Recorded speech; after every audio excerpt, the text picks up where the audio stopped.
And welcome to the Oh my! show. What's popping? Oh, well, our fearless leader has showed up all late and wrong, but And young, he came in on time. he came in. He came in from the 12th grade today. Hello, my child. Hey guys, welcome to the Geekz. This is Lil. This is Steve keeping it green. And this is Sean to the break of dawn. May the force be with you. What's going on? What's going on, Sean? Not you, Sean. Sean Henry was on. There we go. There we go. Now it makes more sense for Steve. Yes. Hello. Yeah, sorry about that. No joke. I came up here 20 minutes ago and I started like organizing some of my statues, and then I looked at the clock and I'm like, oh shit, I better enter the studio. What's up, Martin? Martin, hello. Man, what made you do that? What made me shave my face? Let's see. So I finally have a neck. I've had one for a while. Oh, I guess that makes sense. And I was curious how it would look. I got yelled at by my entire family for doing it for shocking them. I've said to Jenny for a while, like, I'm gonna do it. And then it was Sunday and I just did it.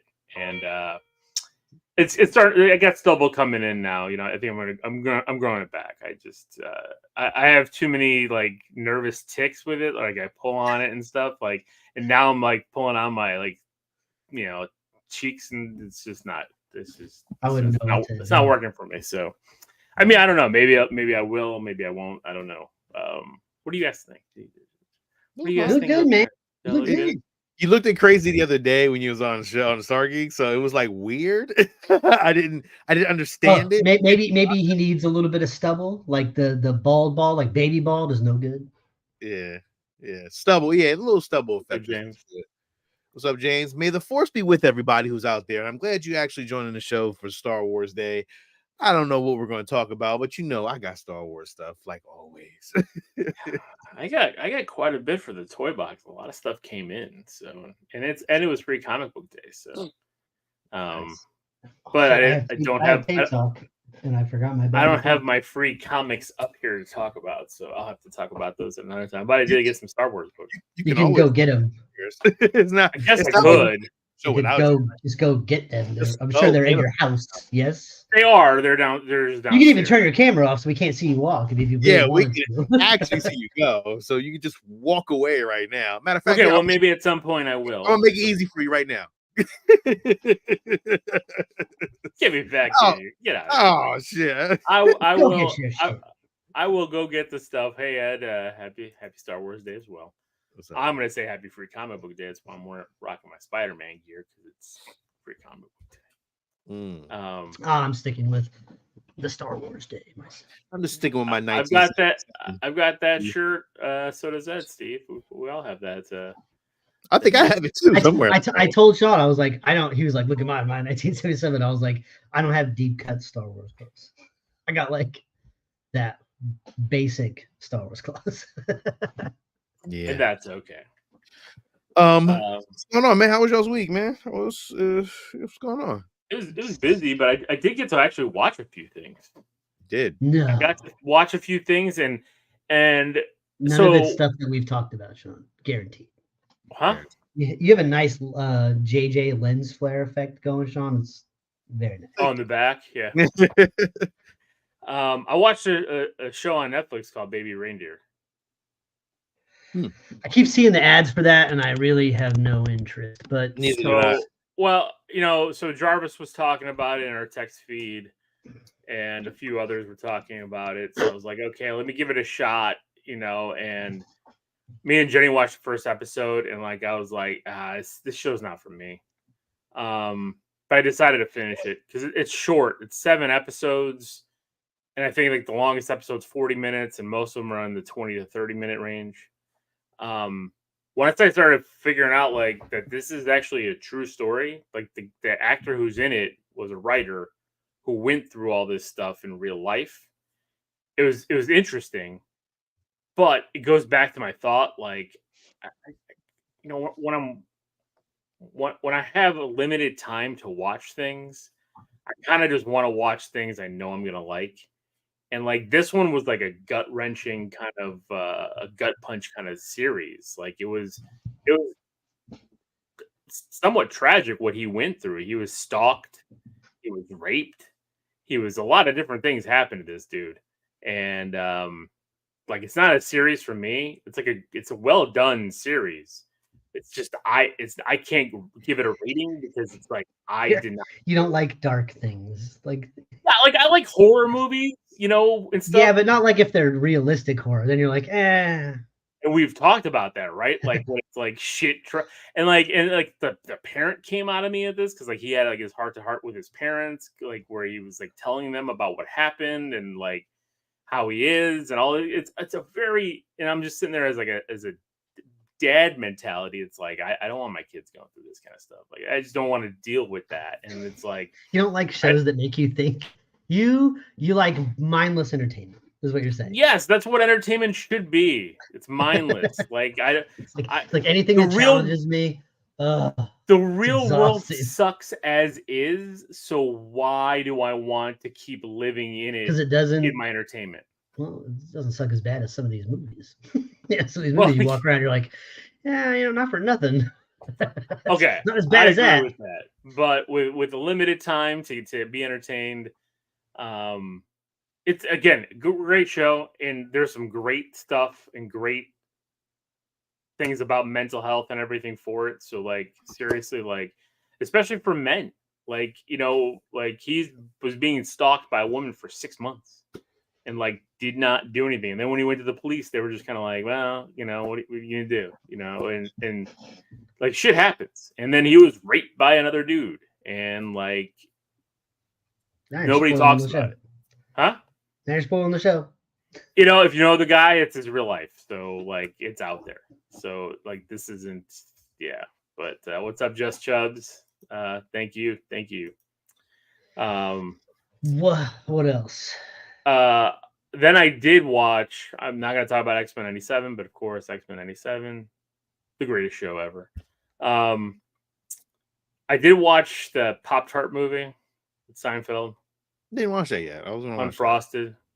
How was it? Mindless entertainment, fine. There were some good jokes in it, but like it was just so bizarre. Just like this whole, and there was this whole January 6th riot scene with the cereal mascots. It's kind of crazy. Where Hugh Grant is playing the kind of like the shaman guy, what the hell, the Q shaman guy that was the January 6th. Like if you watch it, you'll see it and you'll be like, why is Hugh Grant wearing that? Okay, I see what's happening here. But again, pretty funny. So it had some good moments. Like I'm not a huge fan of all the comedic actors that were in it. But it's Seinfeld. It's his bit. It's like he took his bit about cereal and made an entire movie about it. So and what's that on? It's on Netflix. The direct to Netflix. He directed it as well, so it's a straight to Netflix movie. So not terrible. Melissa McCarthy is in it. She does not fall over. What? Not one time. Not one time does she fall over. She gets hit with something though, don't she? Huh? She gets hit with something though, don't she? No. Oh. No, wow. Not at all. Dang. 3 strikes on. That's 2. So what else? Does she hit somebody else? Not that I recall. That might be a worthy Melissa McCarthy movie. Yeah, like she was, she had some lines, but she was pretty straight in it, I get her shit about stuff like falling over and stuff like that, but I like her in most of the stuff she's in. Yeah, she was fine in it. I liked her in Ghostbusters, and we talked about it. So. Yeah, it's just ongoing bit. Movie, it's an hour and a half or so, hour 40 minutes on Netflix. It's not bad. I'll give it a sidekick. It's a free Netflix thing. It's got some, especially with us. We had our cereal talk several years ago, right? So like seeing these mascots and like how they did the mascots and stuff like that, that was pretty funny. and there was this whole funeral scene with the mascots. That scene I thought was pretty funny. But yeah, just check it if you want to check it out. If you like Seinfeld's comedy, if you like that kind of humor, you'll enjoy it for the most part. Outside of that, there's nothing else that I watched. I watched those two things. Oh no, I did watch Stevie. You're on mute, Steve. You're on mute, Steve. Damn it. We watched a short film. Yes. A Spider-Man short film. I did not watch it. I heard about this. Well, I saw them posting about it online here and there, but I heard about this mostly from Brian and Nez did like a Horror Returns quick review, and they actually talked about it for like almost 30 minutes. They squeezed a lot out of it. But really? Yeah. It's just pretty. I'll have to listen to their review of it. So. It's good. It made me want to check it out. So once I saw that, I told you about it, and it's a 10-minute fan film, but it's like a horror version of Spider-Man. It's like kind of like he starts off and starts off right when he gets bit, and he kind of has that initial change, when he realizes he can crawl on walls, and it's like, oh, fun for a second. Every Spider-Man movie has that, but then like the changes keep happening, and it just keeps getting worse and worse, and it turns into like how they dispatch Uncle Ben in this version of Spider-Man, and like it's pretty awesome. It like reminded me a lot of Ned said it on there, but like Brundlefly from The Fly, Jeff Goldblum. It was pretty cool. It had Chandler Riggs, Carl from The Walking Dead. It's only 10 minutes long. And did you watch the credit scene? There's a credit scene? There's a credit scene. Now I gotta go back and watch it. You just tell me. But there's like a girl running down an alleyway, and like you see like a shadow poof, right in front of the camera, and then she turns around, she's looking, and then this giant Spider-Man, like deformed monster-looking thing, just like it gets her. Cuts like black. Venom or something? No, it looks like The Fly. Yeah, this is legit The Fly. This is what. So when I watched this, I was like, all they did was like use the first names of Spider-Man characters, and it's The Fly. It's Cronenbergian with some body horror stuff, and but it's cool. You get Gwen Stacy in a classroom, and there was some fun little nods, and it's only 10 minutes long. Like, how much are you gonna get out of it? I thought it was cool how he like learned how he could crawl on walls. Like, it was natural how it happened. Like, he was trying to get the thing off of his hand, and he stuck his hand on the wall and was like, damn it. And he put his foot on the wall to get his hand off. And then now he's crawling. And he's like, holy shit. It was really quick, but nice. So there is, so there is a comic book. It's one of the Edge of Spider-Verses. I'm trying to remember which one. I think it's 8, where, so like Edge of Spider-Verse 2 is the first appearance of Gwen Stacy. So like this is like when they first introduced the Spider-Verse. It's they did all these different stories with different variants of Spider-Man and different types of stories. So I think it is 8. I'm trying to pull it up here to see if I can find it. The exact number, 7, 8, 9, one of those. But in that run, there was a horror Spider-Man where Peter Parker was a murderer. Like he didn't turn into, like, as we see in this, like Cronenberg monster per se, but he became like, he used a spider thing. He had to eat, he had to feed. So very similar to this movie. And I'm curious if they knew that, or if they just decided to go, take the Spider-Man original movie and just make it a horror movie, because Sci-Fi Channel wanted to do this back in the 90s. They were trying to get the rights from Marvel to do this type of movie, and Marvel was like, no, not happening. It's pretty, Sean. At one point, like Aunt May walks into his room and he turns around and he's got eyeballs all over his head, like the spider does. Like, it's pretty sweet. I thought it was like for a 10-minute movie, it's free on YouTube. It's called The Spider. You can look it up. I thought it was just an awesome little nod. It was all your things. It checks all your boxes a little. It's horror. It's Spider-Man. It's true. It's true. So, But I thought it was good as well. James, where's my Spider-Man poster display? It's actually in my staircase coming up the stairs. I actually have a Spider-Man cardboard cutout on the one wall. I have the Spider-Man 2 from Tobey Maguire on the main wall you didn't see. And it's the one where he's standing looking over kind of like New York City with his mask off and just his backside. But yeah, I did this whole Spider-Man print wall. I had more pictures up walking up into the loft area where I'm at now with all my stuff. Yeah, so I have a whole Spider-Man entry way almost. I have a couple of Avengers posters on the other side as well, but because I have too many posters and not enough wall space because I hang up comic books. So, but yeah, Spider-Man came out 22 years ago yesterday. I don't care about no Spider-Man today. It's Star Wars Day. I don't give a shit. Get Not Spider. yesterday. The only thing that I've done besides like I rewatched the first season of the Geekz, or actually I think it might have been my first time watching the first season of the Geekz. I think I saw like parts of it here and there, but I don't think I've ever watched it in completion. But because they started putting part 2 out, so I watched part 1 and then watched the first 2 episodes of part 2. That's a wild story, man. If that dude just would have shut up, he would have gotten away with 3 murders. But because he wanted to talk to a director of a movie based on what the shit he did, it was awesome. Sorry, Pacino. This is the first time I've shaved my face in 25 years. Jeez. No joke. 25 years. Never took this off. I think it's probably been about 13 or 14 years since I've had a shaved face. Family yelled at me. Ava was ruthless.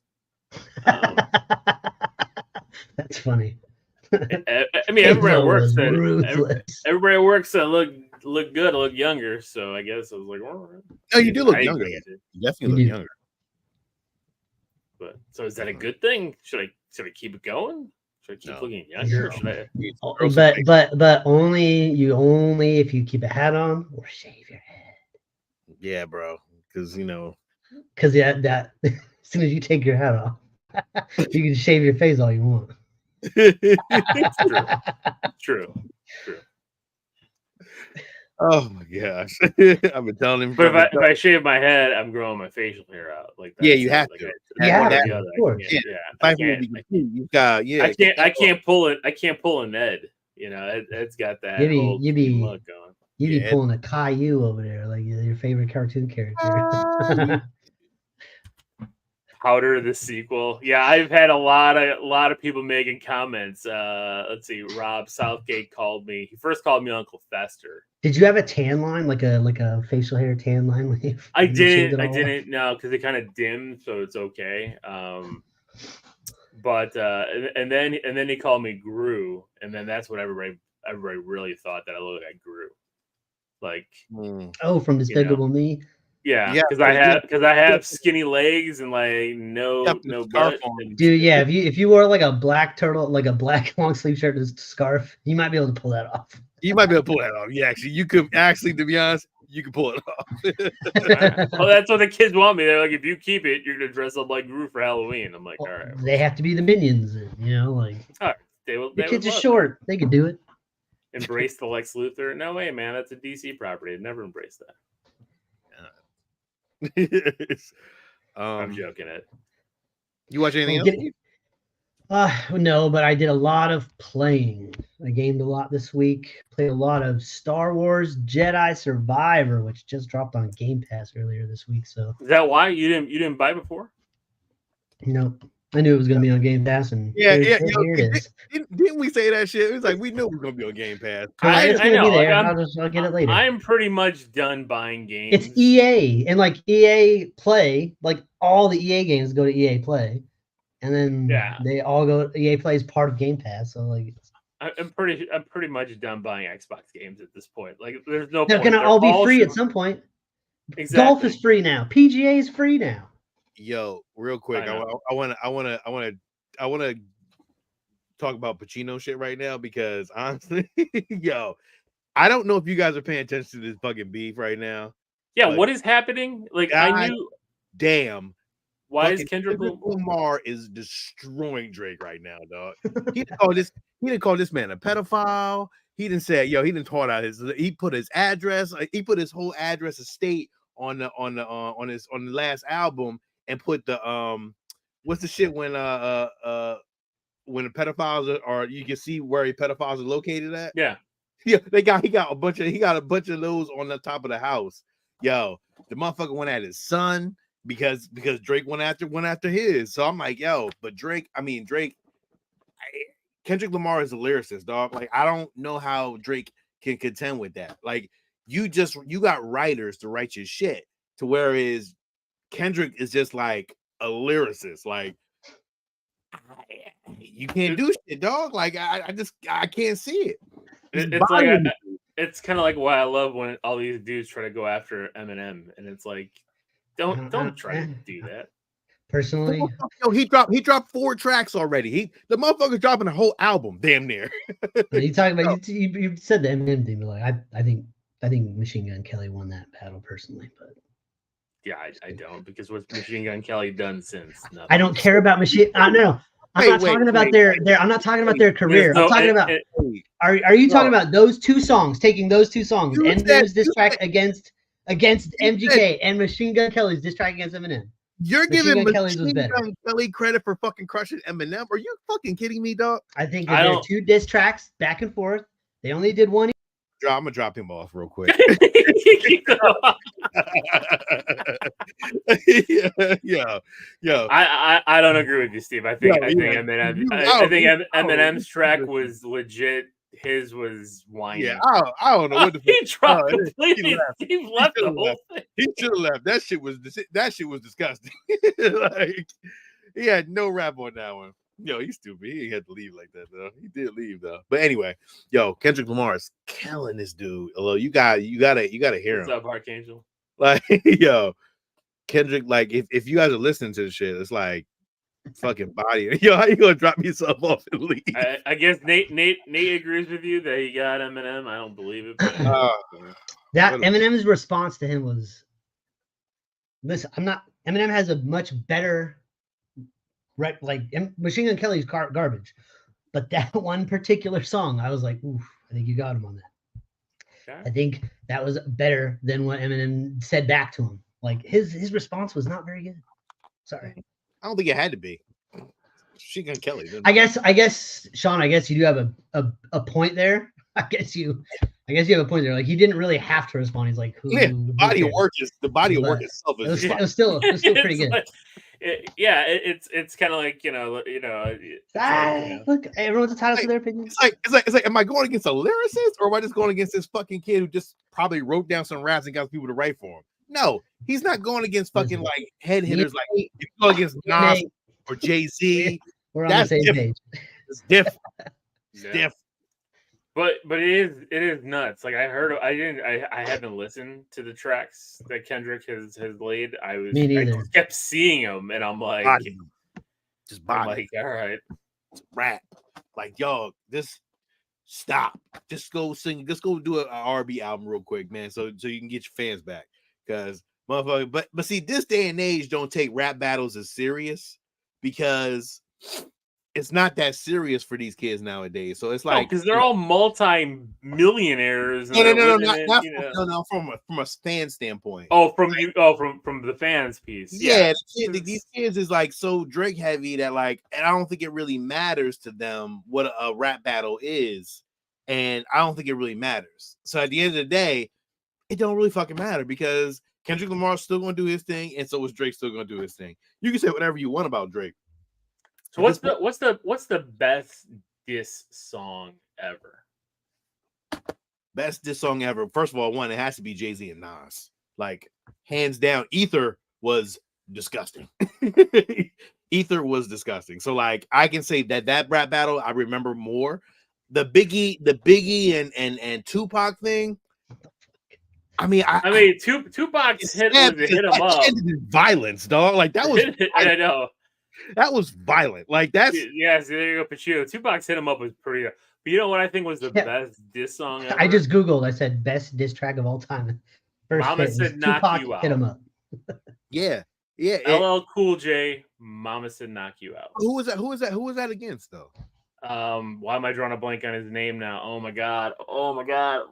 Steve, you have it up. Look it up. Who was LL talking about? I don't Why am I have drawing a it up. blank on his name?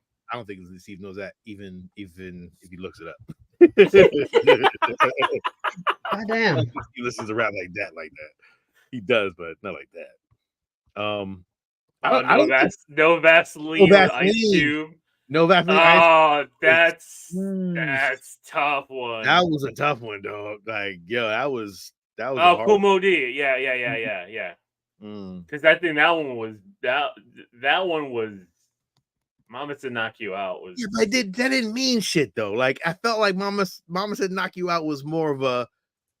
It was so more. I'm gonna knock you out. It was like, did anybody even matter who it was? Like, it was such of a good song. Well, the song was so good. Yeah, it became an anthem to like you could sing it to anybody. You forget it's a diss track, but if you listen to the lyrics in it, you're like, oh, I see what you're saying. But it's. I guess, right. Yeah. It sounds more like a song you put on like on the treadmill. Like, yeah, fuck yeah. I mean, I think, this what makes a diss song. Whatever beat you got, and if you get fucking Dr. Dre to do the shit, it's a rap. Like, if you get Dre to do that shit, you might as well just call it, dog. Like, the worst. I think the second worst would have to be 50 Cent killing fucking Ja Rule's career. Like. Yeah, he disappeared after that.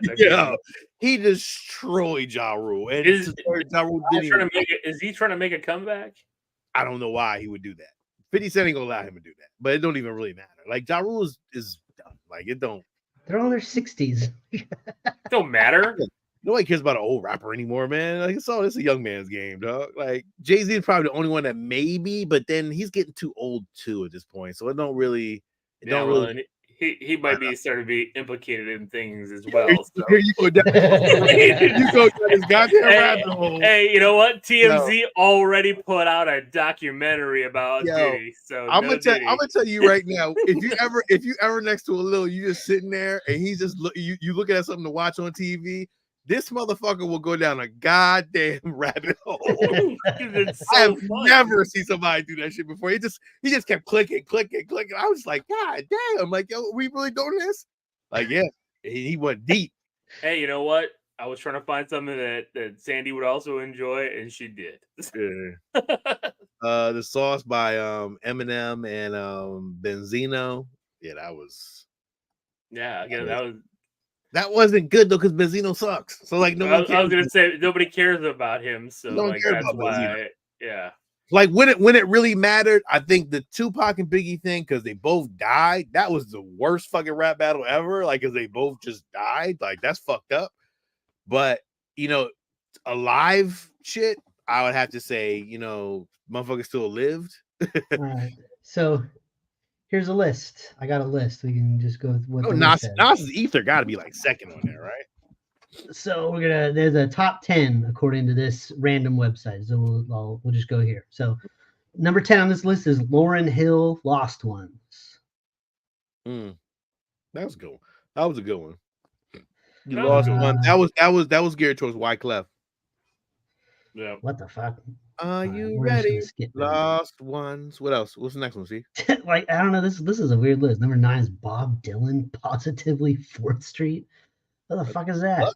Who is that against? Is that a diss? Are you talking about diss raps or just diss song? Yeah, rap music has given the world most of its iconic diss tracks, but various pop and rock artists have also dropped some. Is a great example, widely understood as an attack on the Greenwich Village folk crowd who criticized his writing. Here, Steve, can I let me just run this real quick because it's no. Well, here, there you go. That one. Yeah. All right, top 5. Tupac hit 'em up. Notorious B.I.G. Who Shot Ya? Nas, Ether, and then their number 1 is Jay-Z's Takeover. Yeah, the Takeover. Yeah. I actually think No Vaseline should be in that top 5. Pusha T, The Story of Added On. That's who's that by? Pusha T, and that's a diss against Oh, Drake. that was a Drake diss. Yeah, that was gross. Everybody just disses Drake because Yeah, he was on Canadian. Yo, the melodramas. picture on the video for that Pusha T song is Drake in blackface. And yeah, he's like, yeah, troubling. yeah, It's troubling. That is remember Ice Cube's No Vaseline shit was Dre with a tight ass gold suit on going like this and shit. That shit was hard. Maybe everybody was like, oh shit, like it fucked you up because they were dissing Cube. They was. So yep, the Pacino, Degrassi. That's why I said Canadian melodramas. That's what he was.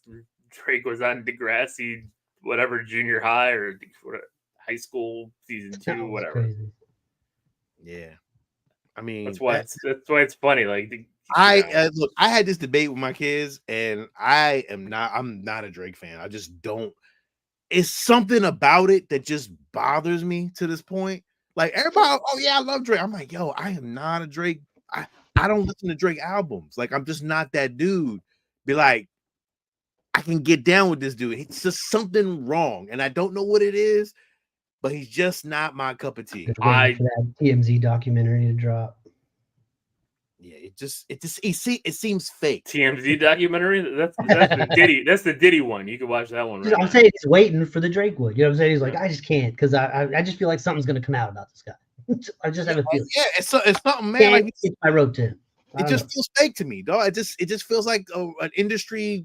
They just put him there, and it just he was good as an R&B dude. And then he just turned into starting to be a hard rapper.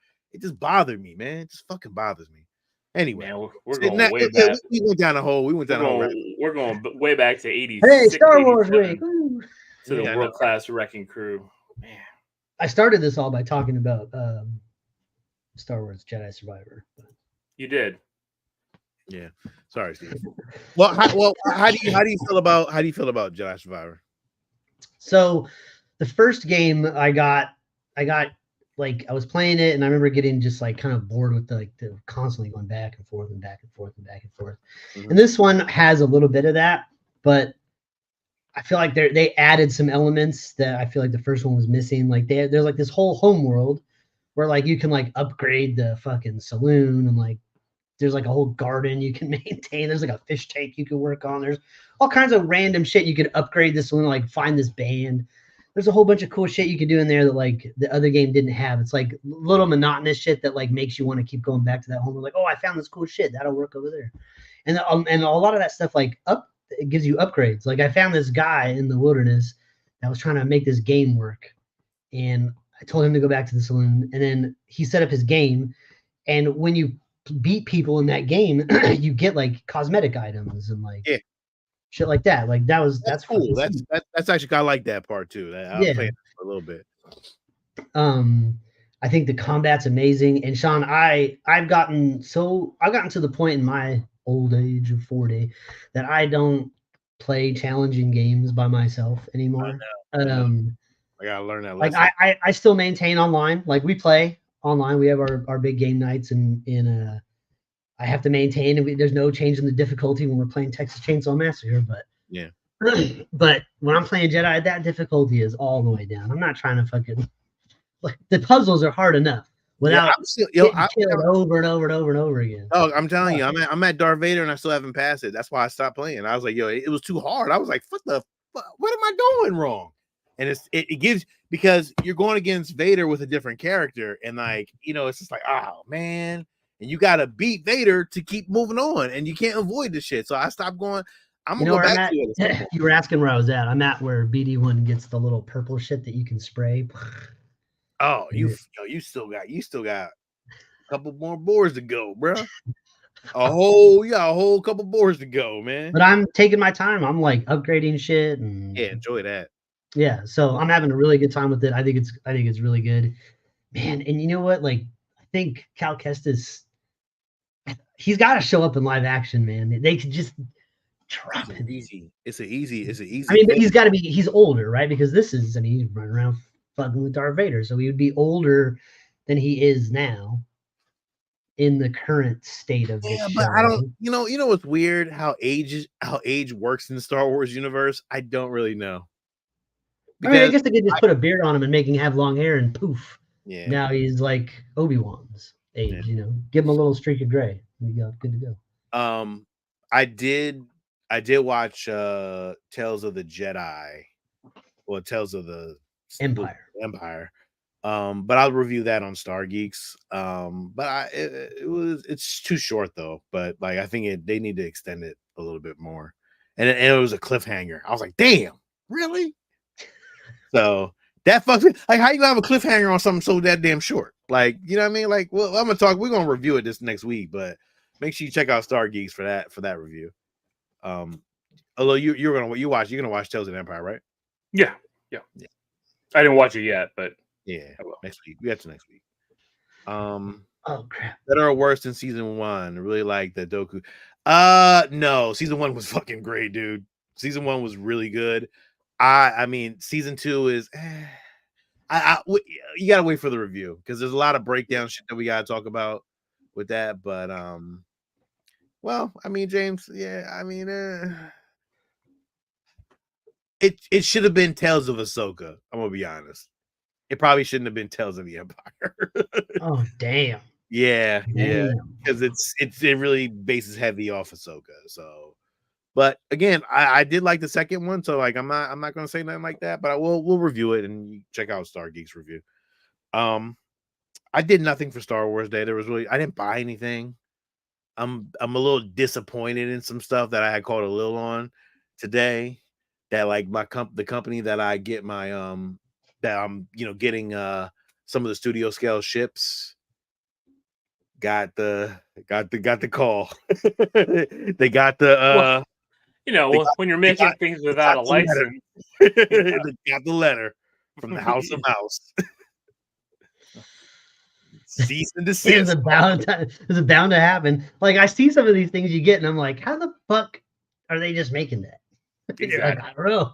And then they're just not anymore because they get in trouble because you're not allowed to do that. It was a long letter this morning, man, on May the 4th, that we got to stop and cease everything that we've done. I think going forward, I'm hoping, first of all, the problem with that is, that's a lot of money. If you got to pay all that money back to people, it's a lot of money, man. Well, especially because he probably already spent a lot of it on product material, Yeah, I don't know. Right now, I think he has like 5 or 6 pieces that are out right now that were supposed to be finished. If those don't get finished, you're gonna be owing at least $1 million. I'm gonna say it, probably like $1 million to people who have orders out, because if each ship costs like $15,000 to $2,000 each, and you're doing a run of like maybe 100, maybe 50. I mean, do the math. It ain't good. If you ain't gonna pay that money back, bro, you're gonna get a lot of heat. Like that's not some shit that you're supposed to be doing, bro. Nah, he's gonna file for bankruptcy. I mean, he's gonna have to if that's the case, man. Like it's upsetting though, man, because the whole Star Wars community, like the community that's on Facebook, everybody's upset about that shit. Like, yeah, everybody's like, damn, that's messed up. I mean, he has some other issues with family stuff too that he was, had to focus on. But listen, okay, it's messed up in a sense, but like you can't profit. Yeah, you can't profit off of someone else's intellectual property. Like, hello. I get it, but like there's not really an excuse. No, like people are. You're mad. Be mad at him for not going and trying to get this license. Because guess what? There's entire conventions on where you can sell your stuff to get these licenses. And a lot of times we've seen some shit toys get licenses. I know. So you're telling me you have this premium idea that is working, you have a proof of concept, and you can't pick up the license? You know what it was a little? I think it was because and if everybody doesn't know, like when we're talking about studio scale Star Wars ships that like I Right. have. Some people have exclusive rights to certain things, like just like EFX for EFX had it, and I think they they lost the license or at some point or whatever, and they stopped doing stuff.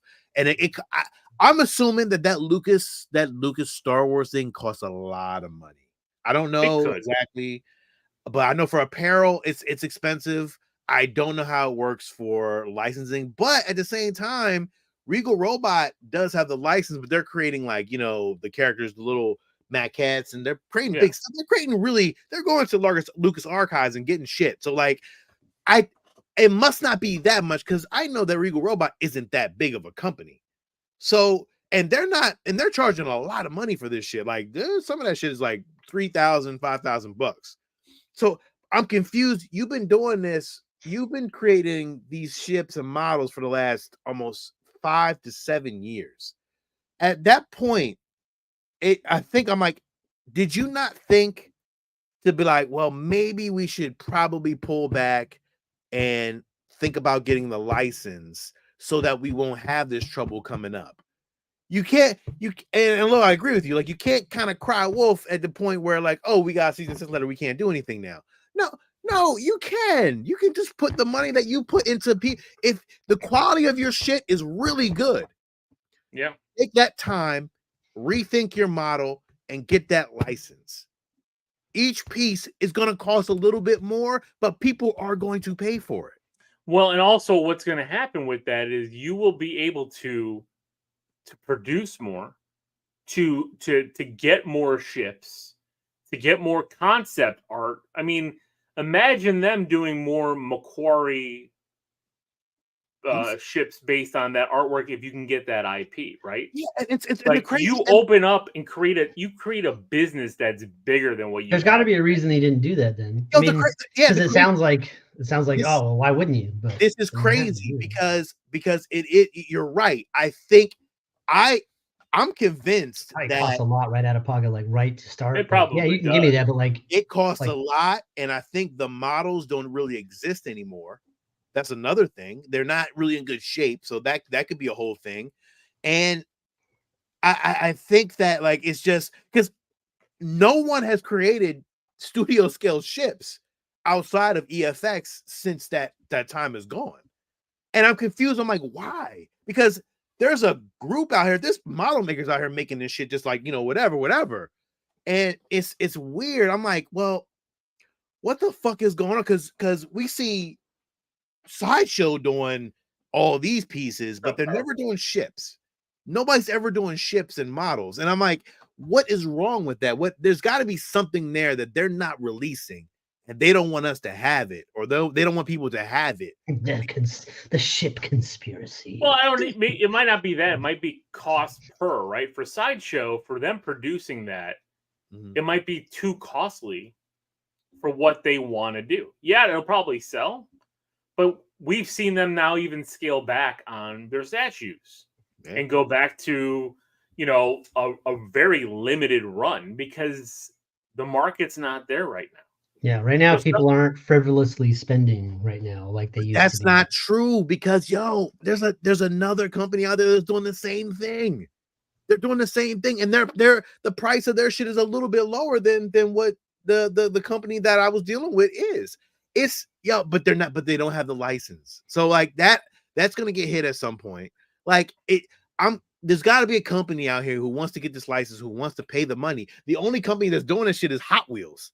And Hot Wheels, they're just doing little small scale shit. So I wonder if the cost of doing a studio scale piece costs more than I'm pretty sure building a little Hot Wheels piece. Well, I would imagine too, like the ships probably have, I mean, even the statues have like lots of little moving parts and pieces, and they ship those just fine. So I don't know. There's got to be a reason. I don't think a conspiracy that they don't want you to have it as part. No, there's no conspiracy. I just think I don't know. I don't know what the line is.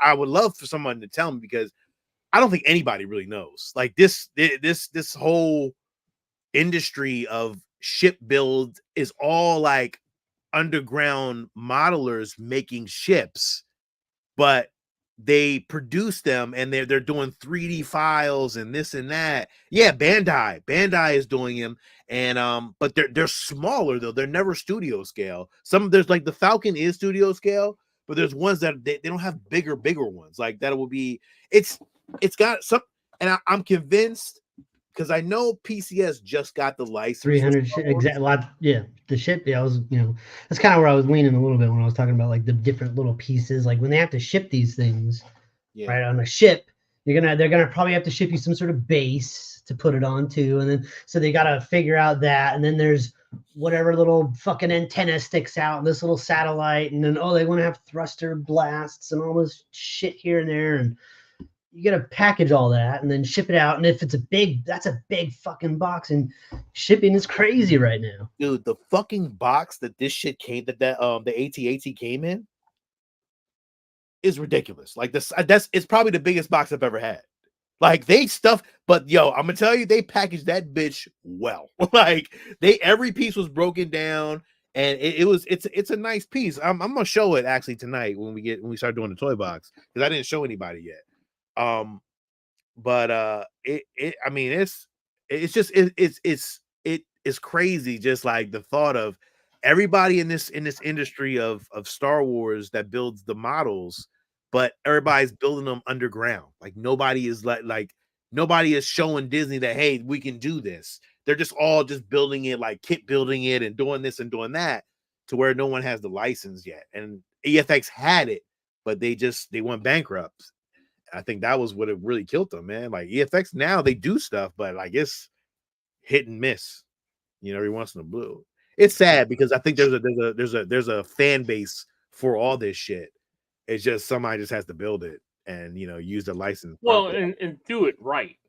Like they need to like set the business up right. So, because the other fear with that too is like they're an independent doing this unlicensed. What's to say they just drop everything and move on while they have a bunch of pre-orders because they can't do it anymore? There's no protection for you in that regard. I know it's fucked up because all the payments that I had they weren't like through PayPal or nothing like that. It was through their own system. So if I lose that money, I'm shit out of luck. You're out of luck. Yeah. And I'm assuming he's not in the United States. So I don't think he is either. So good luck. Good luck, Charlie. Yeah, no, man, that sucks. Like he did say that he was going to, reach out, but dude, you just ended everything today, and everybody's like everybody they're saying, oh, we're sorry to hear that, but motherfuckers got a lot of pre-orders out, so not myself, but I only got one. But some cats got a lot of pre-orders. Like I would say, probably at least a good $5,000 to $6,000 in pre-orders. That's a lot of money, man. You losing. So I'm curious. Yeah. Well, before we get into Toy Box and talk about news and trailers and anything like that, but on what we did this week, what we're watching this week, today is May the 4th, and it is. Well, last night was the official opening night, but tonight was the first sold-out showing. My daughter is in the Star Wars the Musical. Local community theater is putting it on. Fourth Wall Entertainment. I went on Thursday. There was a family and friends kind of showing to so they could iron out some of the technical kinks and stuff like that. And it was really awesome what they are able to do with no budget, and just they made it really, really funny. And when it opens up with the firefight on the ship, and you got the rebels and they're on the stage, and there's sound effects, blaster sounds, and they were shooting at the audience, and we're like, what the hell? And then stormtroopers just all came right behind us, and they were at our table shooting at the stage, all in there. It was the suits were like Halloween style, the fabric stormtrooper suits, and they had the masks with the bands around their head, but it makes it even funnier because there's a scene where Luke steals a stormtrooper's outfit, and in this play, the stormtrooper's outfit that he steals is a small child. So he comes out in that tiny little stormtrooper suit, stretched, and he's got T-Rex arms, and he's trying to wave his lightsaber around, and it is comedy gold. They have the trash compactor scene, and they have two moving parts, like these two big moving walls, and you can see like the stagehands pushing it, and they're closing it in on them and stuff on stage. Like the dog fighting scene, they all have like these little box like X-wings and TIE fighters, and they're just running around like through the stage and through the crowd and stuff. That's awesome. Very, very, very cool. Did you get a video of it, or you didn't get any videos? I didn't get any video. They shy away from video when you're doing it. Pictures are okay without flash. They shy away from video, but they take their own video. They kind of want to run that little bit of it. But I did want to. So my daughter has 3 different roles. She plays one of the members of the Cantina band. She plays one of the people, like when Lord Vader has his little meeting with like the Empire generals and shit. She plays one of them. And then she also plays one of the rebels that's like heading the firefight in the beginning and stuff. She does have a speaking role. She's one of the generals that talks to Vader and stuff. So that was pretty cool. Watching her up there with Lord Vader. And yeah, and then who else? The older guy that they got to play Obi-Wan Kenobi did like, so he sings. They have like ballads and they like sing and shit. And you know, some of them are good, some of them are fine. But this guy, like, he was singing and I was like, damn, I don't think he needs to be here. Like, I don't know how they got him. Like, he was hitting notes that you wouldn't believe and just like holding them, and you could see like he was like pushing that shit. Like, his face was red, like, and he just had like he sounded like Obi-Wan. Like, he just nailed it. He was doing all the mannerisms, all the even when he was like the sand people and shit, you know, like he's like, they'll be back and in greater numbers. Like, just the way he did it was like, very, very good. So Star Wars the musical, very, very cool. Very cool. I had to shout it out. I told her I would. So. And Carl said here that a lot of third parties use different names. He did it. They did do that. They always change the names, but it just didn't. You know what the problem was? It became bigger and more pronounced. And I think when YouTubers get a hand on it, remember, YouTube is for the mass of the media, so everybody's watching. That's where you get into trouble, because now you put it on a platform to where somebody has shit over 100,000 followers or some shit. What you think they're not going to catch you? Like, you got to think about that. Like, they going, there's a name to this. There's a name to what you doing. Oh, okay. So now we got you now, you know? And It sucks because, you know, I mean, it hurts, but like at the same time, it that's the thing. When you start to put yourself out there more, and look, we've had this conversation, like, yo, you put yourself out there more, motherfuckers gonna catch you at some point. Like, it's happened to me. So like, it's no joke, man. Especially playing with those cats, man. They don't play that game. So nope. And Steve James says that's awesome.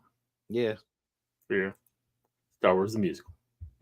Thank you, James. Earlier, I also noticed somebody let me ask you a question. Did they have a poster, like, you know, with your daughter on it or something like that? Like, no, they do have a poster, but it's just text. Yeah.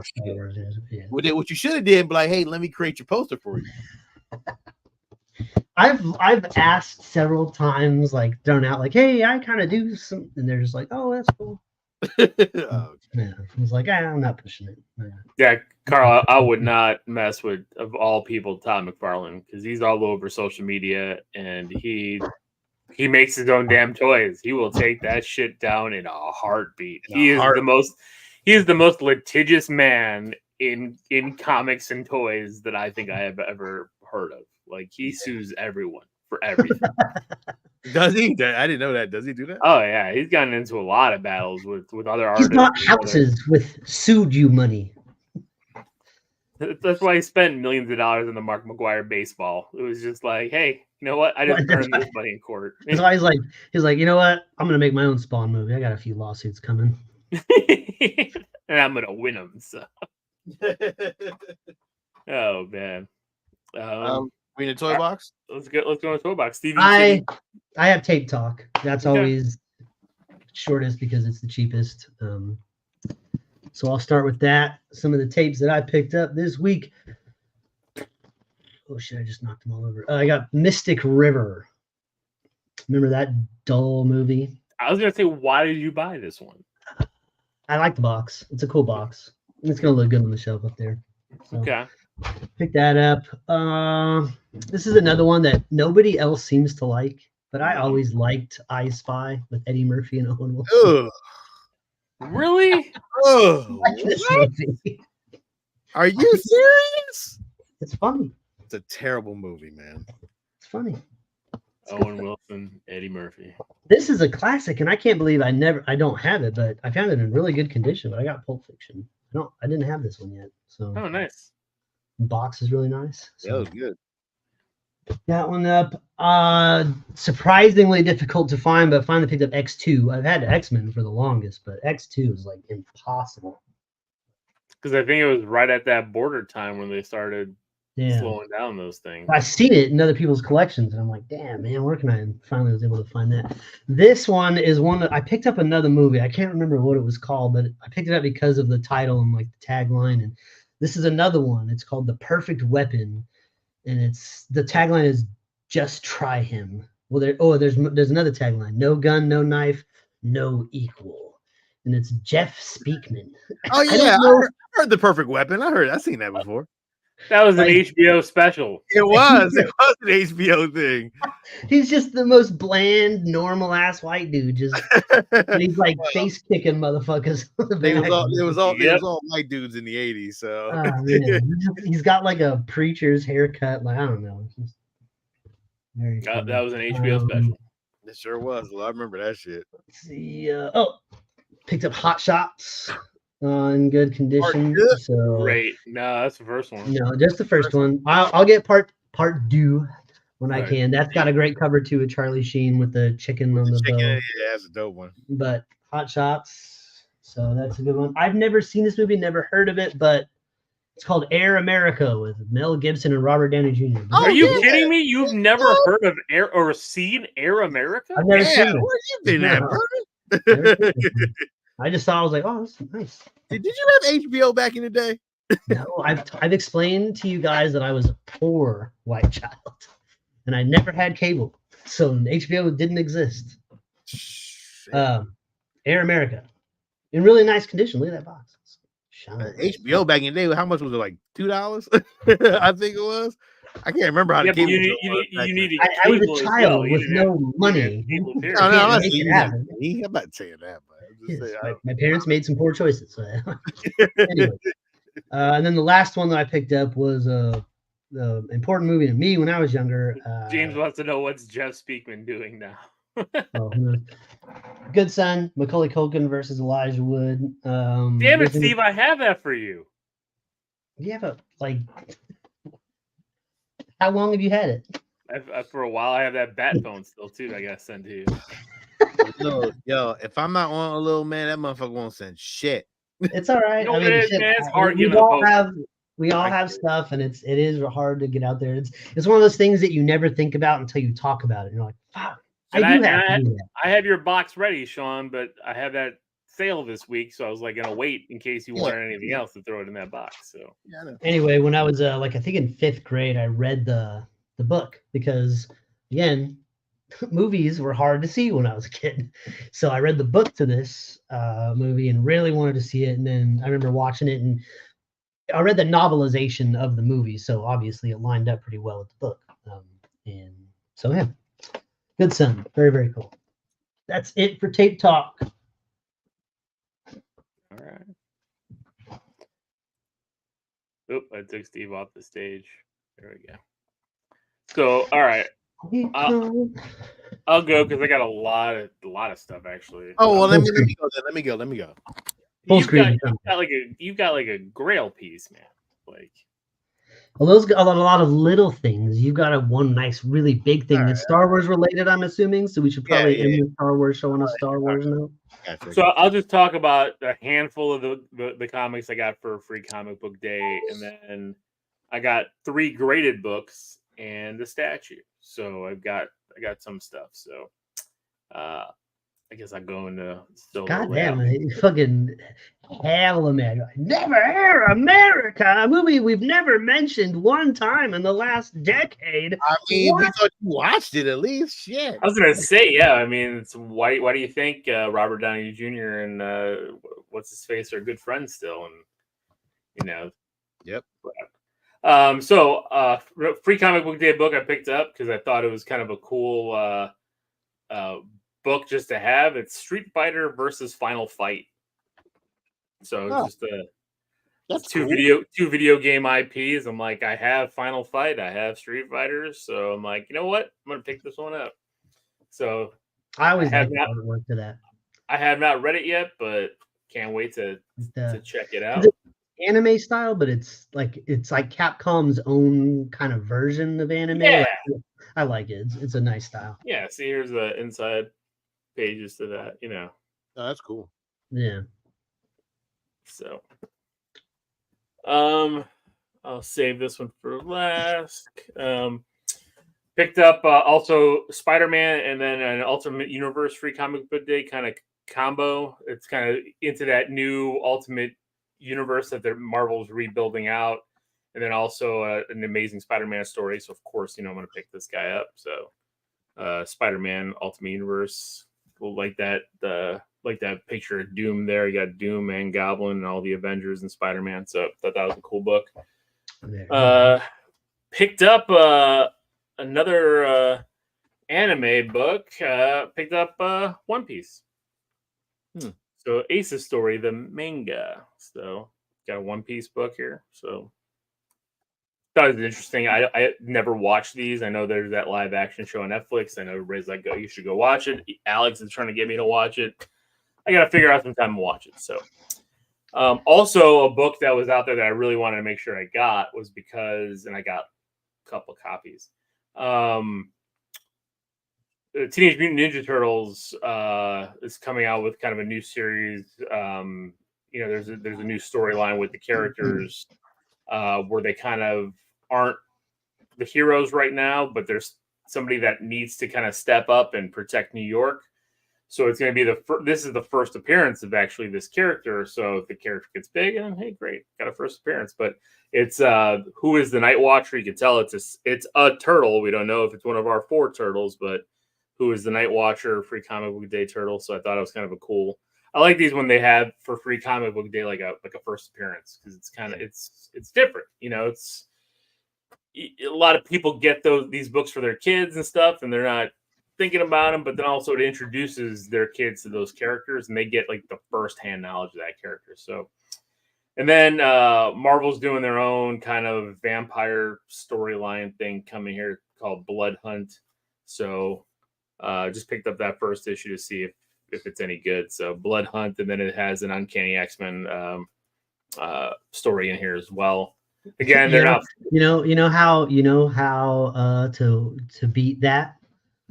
All they have to do is everyone just hang out with Sunspot, and he will rid the world of vampires. I mean, that's a good point, unless he turns into a vampire first. So I'm not sure how they'd be able to get to him to bite him since he is the power of the sun. Well, maybe he doesn't use his powers yet, gets bitten, and then he's screwed. So then he can't even use his powers because then he'll kill himself. Or like Colossus, like they would just like be breaking their teeth. It's true. Or even the Hulk. Hulk, Yeah, like what are you gonna do to the Hulk? Like he's just gonna like. That's why I laugh when like Marvel Zombies like got Zombie Hulk, and I'm like, unless you do Banner, which of course if you corner Banner, but usually even with Banner, the minute he's almost bitten, he turns into the Hulk. So it's like, it's just like he tried to shoot himself, and he spit out the bullet. Like, well, of course. So, but again, it's comics. They're gonna do it to make it fun and have a zombie Hulk, a vampire Hulk, whatever. Werewolf. Oh my god, a vampire Hulk would be like the worst. He would just be eating people and spitting out their bones. Like he wouldn't even care. Like there's nothing about blood. And then I picked up the Star Wars book because again, there was a free comic book day one, and I love the cover, and I got a couple of these. So Sean, if you don't have it and you want the cover, I might send it to you if you want. But yeah, I'm not. That's cool, but I'm good. Okay. Well, I like the Nice cover. picture. So yeah, I was like, I'm gonna pick this Should up. be green. Should be green. I agree. I was curious, so I was curious on the story of why he has the. But I think it's Leia's saber. Is it? Let me see. Let me see. Oh no, that's not Leia's saber. Is this? It's not Luke's saber, is it? That looks like that. That is. like It may be Leia's saber. Maybe she changed it up. I don't know, like because the yellow, yeah, because I know the story has her in it, so I don't know, but you know what? In the comic, Luke does have a yellow saber right there. So okay. I don't know. So, but I don't know much about the Star Wars comics, so he very well could have a yellow saber, like as an ongoing thing. yeah, I mean, I think you know what you might, Steve. So, all right, so picked up some graded books to go down to go on the back wall here. All Silver Age Amazing Spider-Man. Dang. I'm gonna start with this guy, Spider-Man, Amazing Spider-Man number 71 from 1969. It's got a really cool Quicksilver cover. Oh, that's nice. It's a 5.0. That's nice. I like that. I've seen that before too. That's a good. Yeah. It's a nice Romita cover. I love John Romita's covers. Like the more I've been collecting these, as much as I love the Ditko Spider-Man, I really think my Spider-Man is John Romita. Like his art, Spider-Man is kind of mine. It's kind of like the blend I can see between kind of what Kirby initially wanted Spider-Man to look like and kind of the Ditko Spider-Man. So, but then of course 2 of these I have are Ditko Spider-Man. So I also got Amazing Spider-Man number 36 from 1966. This is the first appearance of the Looter. An obscure villain here, right there on the cover, the Looter, or Ditko. This is the second to last. I had the last Ditko issue, so this is the second to last one. I have 37, so now I have 36 and 37. So it's just crazy seeing these old comics where they just didn't know what was gonna hit. You know, like let's do this. Let's see if this guy sticks. So yeah, and then this is my big boy book that I picked up. I mean, it's a lower grade one, but it is the earliest Amazing Spider-Man that I own so far. It is Amazing Spider-Man number 10, the first appearance of the Big Man and the Enforcers, Montana, Ox, and Fancy Dan. And if you know anything about the Enforcers, if you don't know the Enforcers, go watch the Spectacular Spider-Man cartoon because they were pretty prominent in that. And I love that Spectacular Spider-Man cartoon. But number 10, first appearance of the Enforcers, and the cover was done by Ditko and Kirby. That's such a goofy cover too. It is. I mean, that pose look like Dick Tracy villains. Oh, they do. Look at them with the. Oh my god! Yeah, he's got like the Friar Tuck cut with the vest and the. Yeah, the big man's there in the white face, and then you got Ox and Fancy Dan, and I forgot what is it? Is it Montana? Right? And he uses a lasso. Like that's his weapon. Yeah, so, see, you know what we need. You know what we need in our gang of thugs. Hey, is a thug with a lasso. Say, yeah, see, yeah, but it's a 4.0, so I was happy with getting that, and I got a really awesome. really good price. That's really cool. And the other crazy part about this, which I didn't realize, number one, I'm pissed at this dude because like this is to me like a primo book, and he just put it in a bubble wrap envelope and shipped it out. And I was like, "Are you kidding me?" The other one, which I paid $40 for this 71 with the Quicksilver, and this dude wrapped the shit out of it. It came in multiple boxes, covered in bubble wrap over and over again.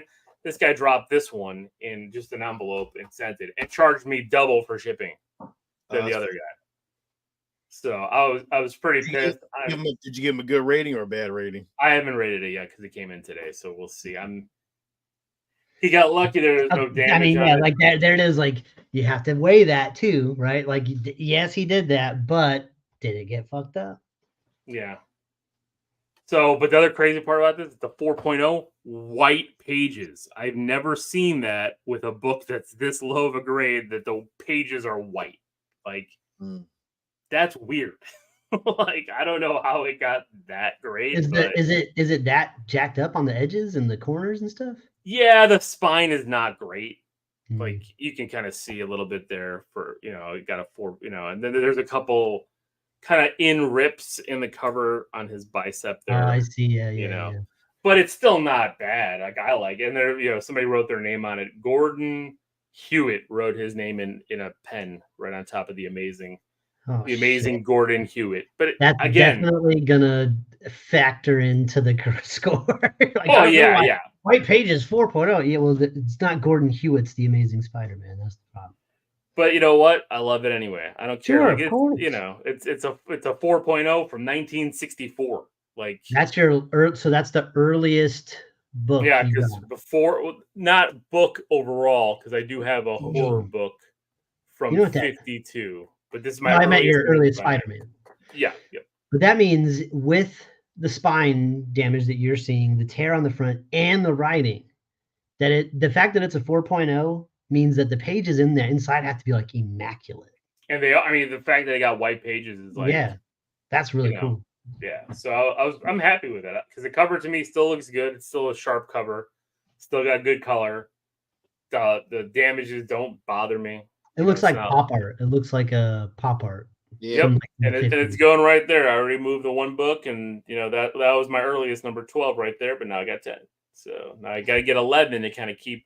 It's weird because I keep buying books, not paying attention to the number because I know which ones I don't have. I just know by cover, and I keep getting like a run. Like I have like 67 or 66 through 71 straight now, and like I didn't plan for that. It just happened. Like that I would find those. And now I have, you know, I got that 36 and I have 36 and 37.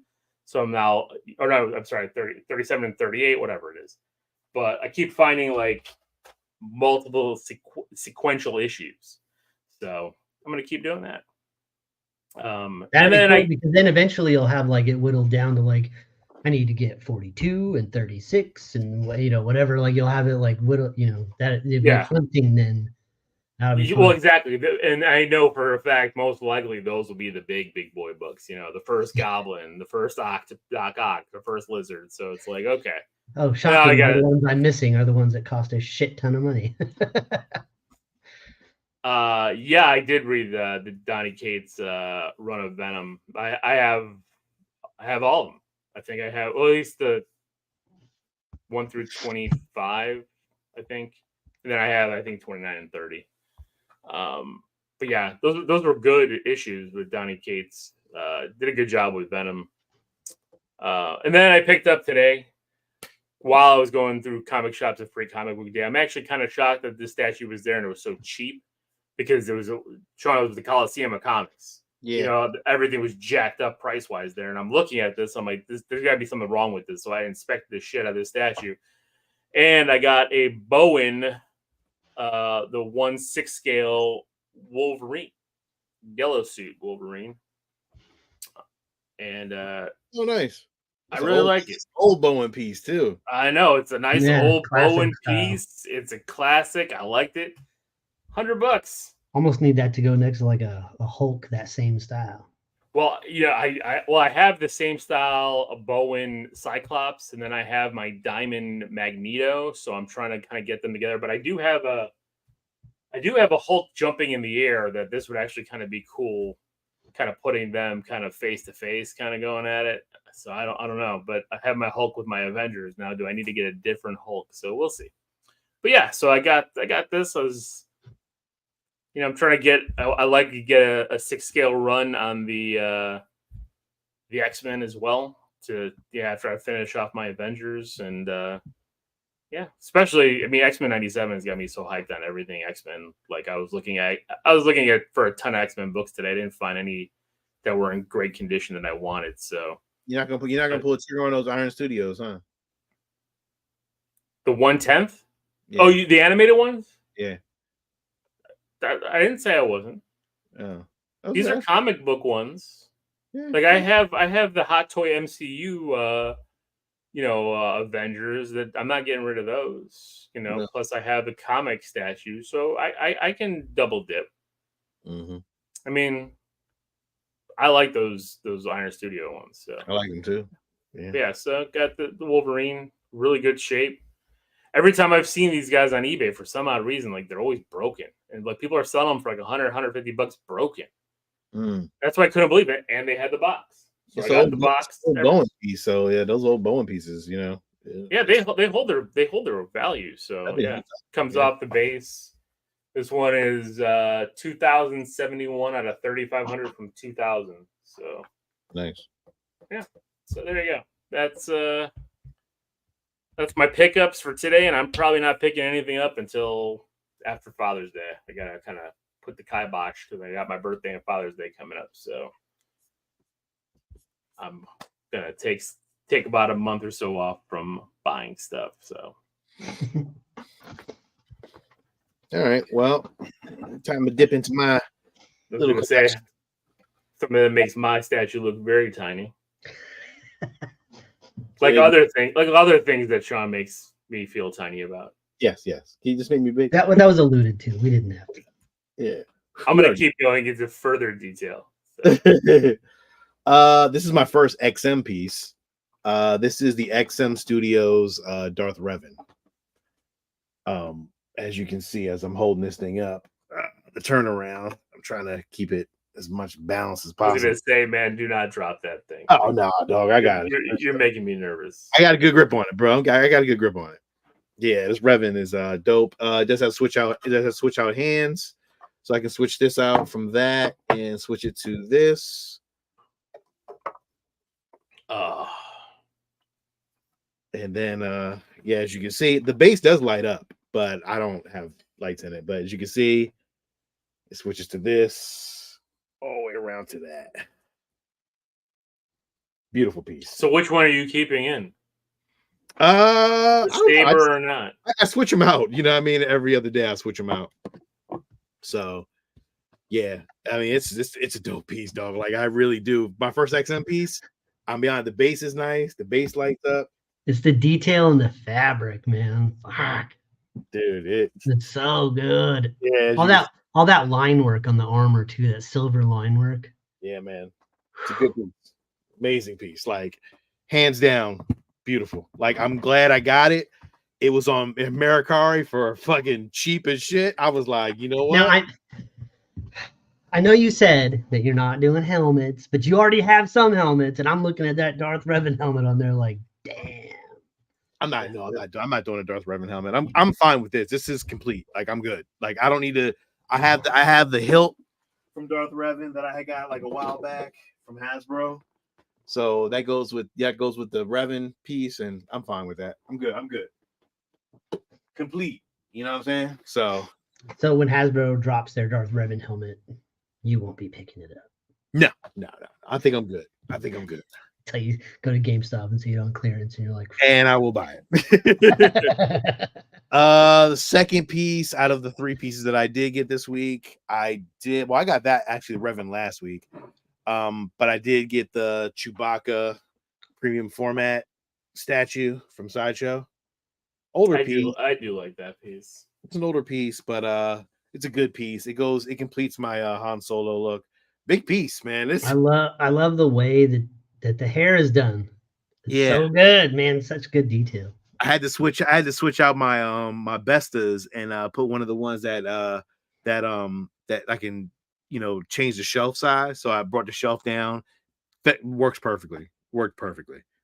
So yeah, this is definitely a dope piece. I'm glad. So now my original trilogy, characters are done except for Lando, but I have Leia, R2D2, C3PO, and Han, Chewie, Luke, and there's a new Obi-Wan coming out from Sideshow that looks pretty dope too. Which version?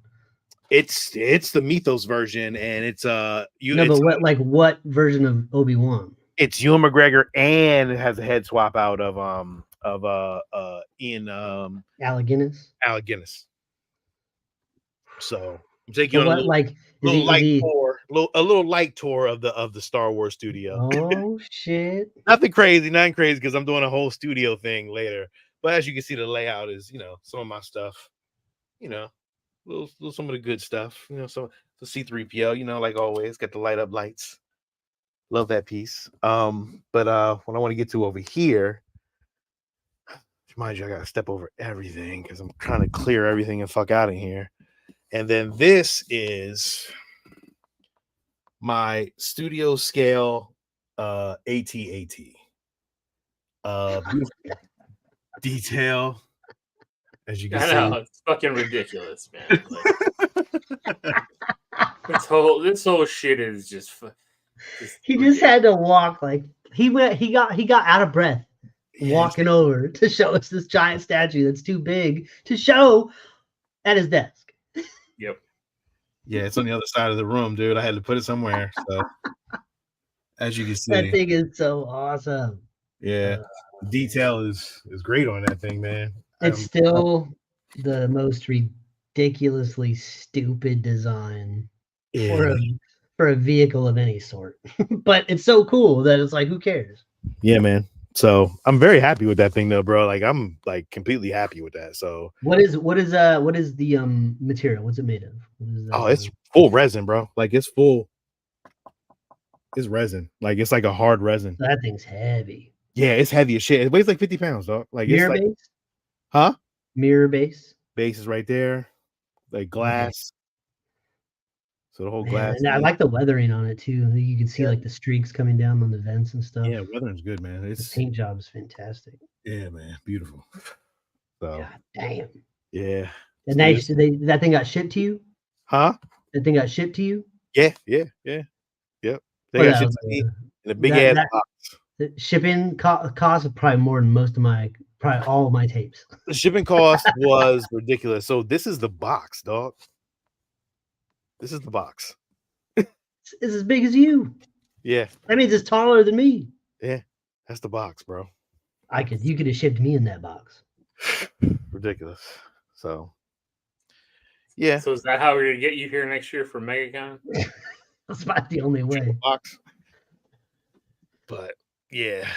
So oh man, that's that. Yeah, I'm not gonna do a if I do a room tour, it's gonna have to be way before you do yours. I'm not doing So yeah, again, it's gonna be a long room tour. I'm not even halfway cleaned up in here. Like I gotta take shit out and rework everything. Gotta get rid of some of the 80s shit that's here and put. Isn't that weird how like as you do stuff, you're like, now I have so much more to do. Like I have now already drawn out, planned out, designed all new shelving for in here. All new shelving because I'm done with this. Now, I'm not done with this style, right? It's going to be this style, but I can squeeze 2, maybe even 3 more shelves on this wall right here. And I want to plan lights. So you're going to pull everything down again and redo it all? Yeah. And now I'm contemplating because of the kerfuffle with the Lightning collection being essentially canceled. Okay, that's what I was going to say. I was going to bring that up. I'm seriously contemplating just getting rid of all of it because I can't complete any of it. It's done. Like PCS, maybe I'll do some more of those coin statues. Maybe I'll hang on to those. But like as far as like the helmets go, they're not making anymore. I can't complete that collection. Like figures, so what are you gonna do? They're not gonna release any more of the Dino Thunder line. They're not gonna release I don't know. It's just like it's very frustrating. It's like I don't know what to do even about it.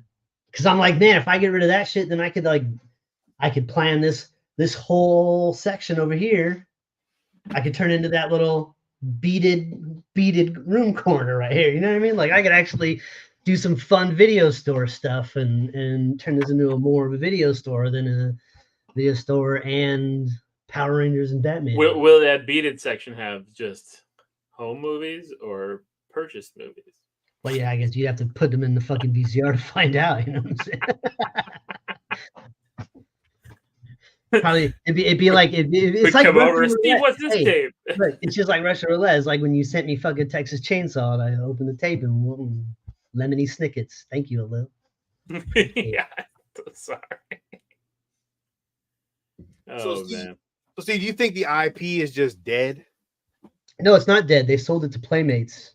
No, not Playmates. It was this is even shittier company, I thought. No, it's Playmates. So where the turtles are? Yeah, and those toys are I thought it was Spin Masters. no. I thought it was Spin Masters too.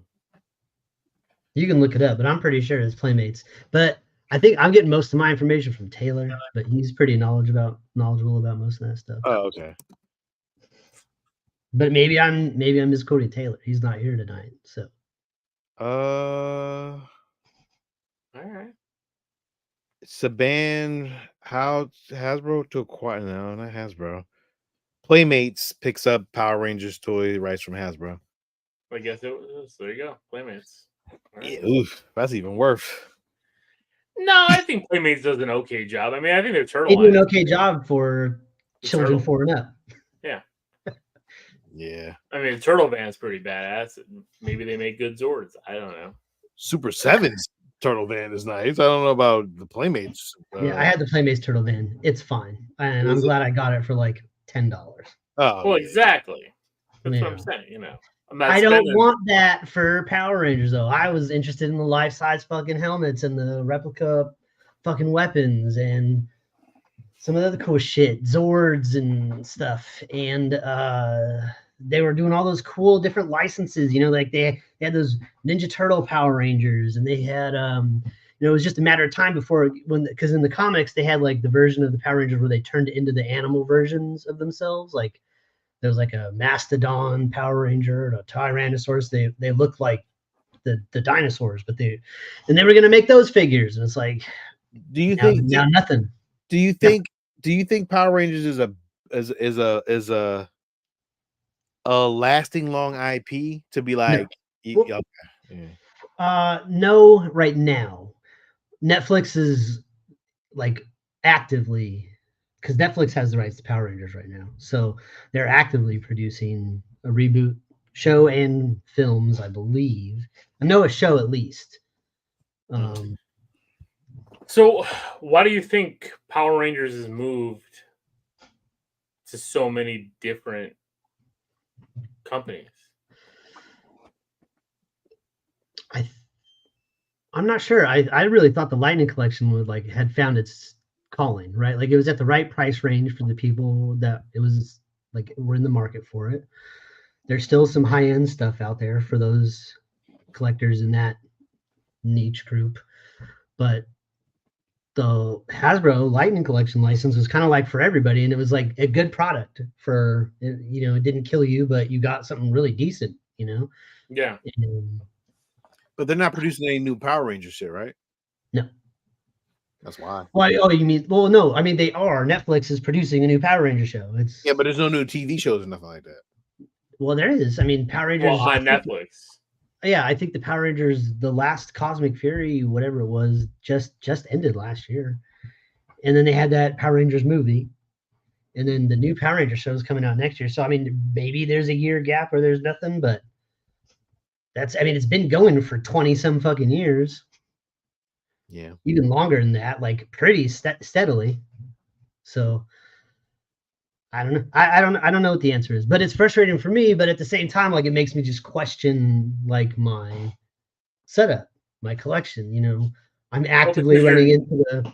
You're never gonna finish it. That's the problem. Yeah. You know, unless you find like kind of work.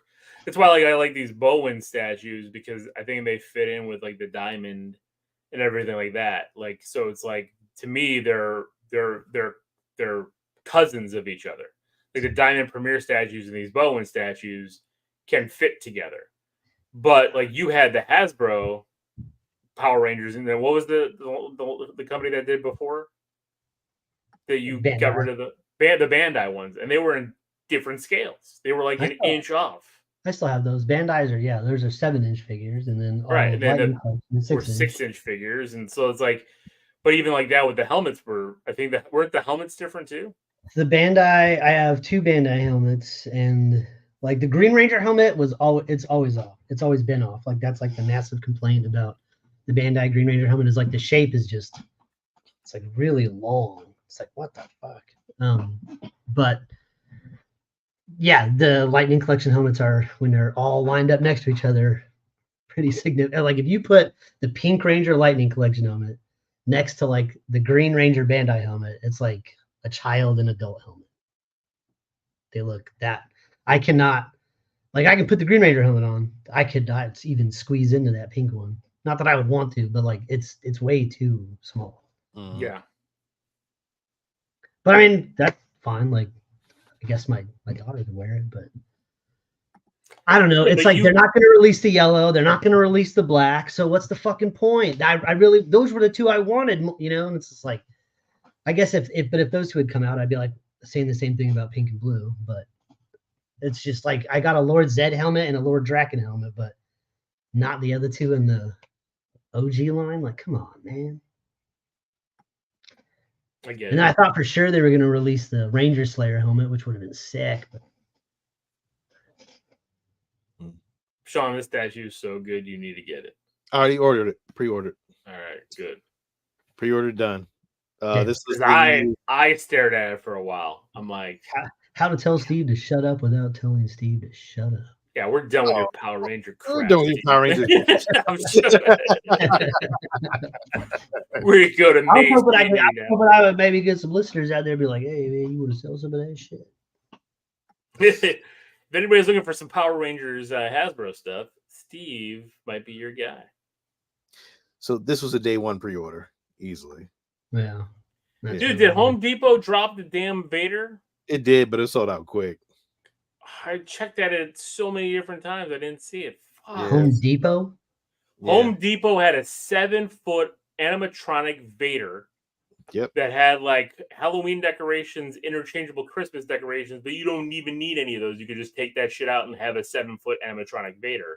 Yep. That looked awesome. And it was only $2.99. Yep, it is sold out, my friend. Fuck. Yep, sure is. Oh, I'll show you a picture of it.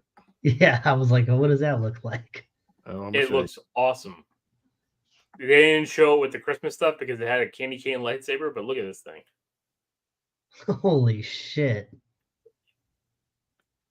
That's the Christmas. Oh, they did show a Christmas picture of it. Put that back up. I want to see the Christmas one.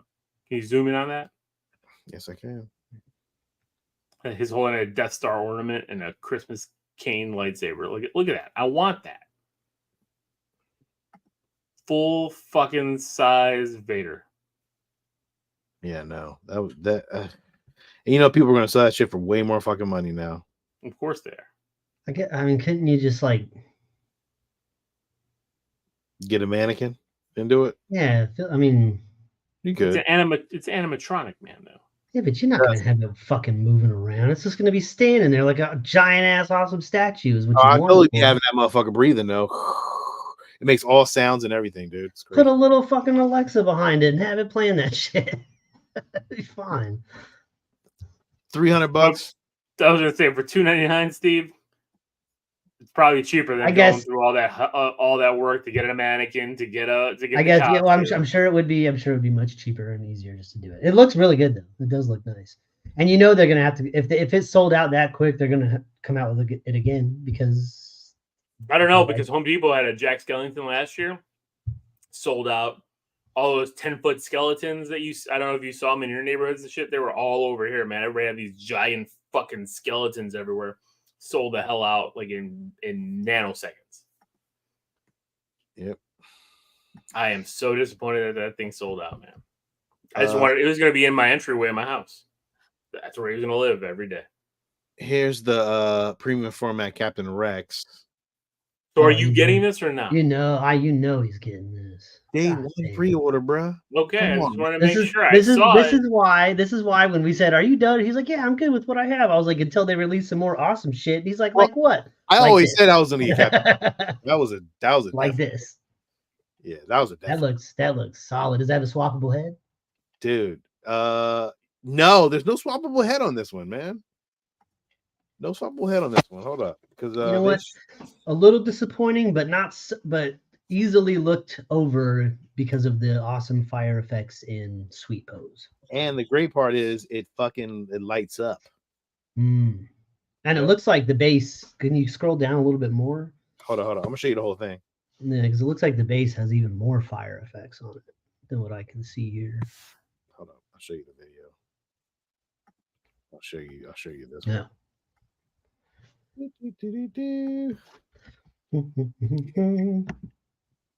The all-new Captain Rex premium format figure by Sideshow. Let's take a closer look. Outfitted in his full set of custom armor, Captain Rex is readily identifiable in the blue and white livery of the 500. Damn, that base is solid. Fully sculpted statue features Captain Rex rocketing away from the flaming wreckage of a demolished dwarf spider droid, held aloft by the twin blasts of his jetpack, with both hand blasters out and at the ready. Featuring character-specific details. Look at that shit, dude. Come on. That is tough. Come on. Like, that's gonna live in a spot in Sean's basement. Yeah, of course it is. As it should.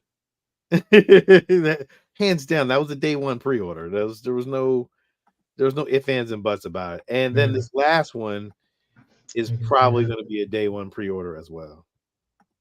Hold up, let me see. Let me share this real quick. I did not watch it yet. I know it's out. It's out finally. Okay. Cool. Yeah, it's out. It's on the app in high def. But I do plan on watching it this week. And this is the Mythos Obi-Wan Kenobi. It is pretty nice. Yeah, that's a day one pre-order. That's a day one pre-order too. Like, you can't, like, there's just no denying it. It's like they're doing shit that who are you gonna rock with? Alec.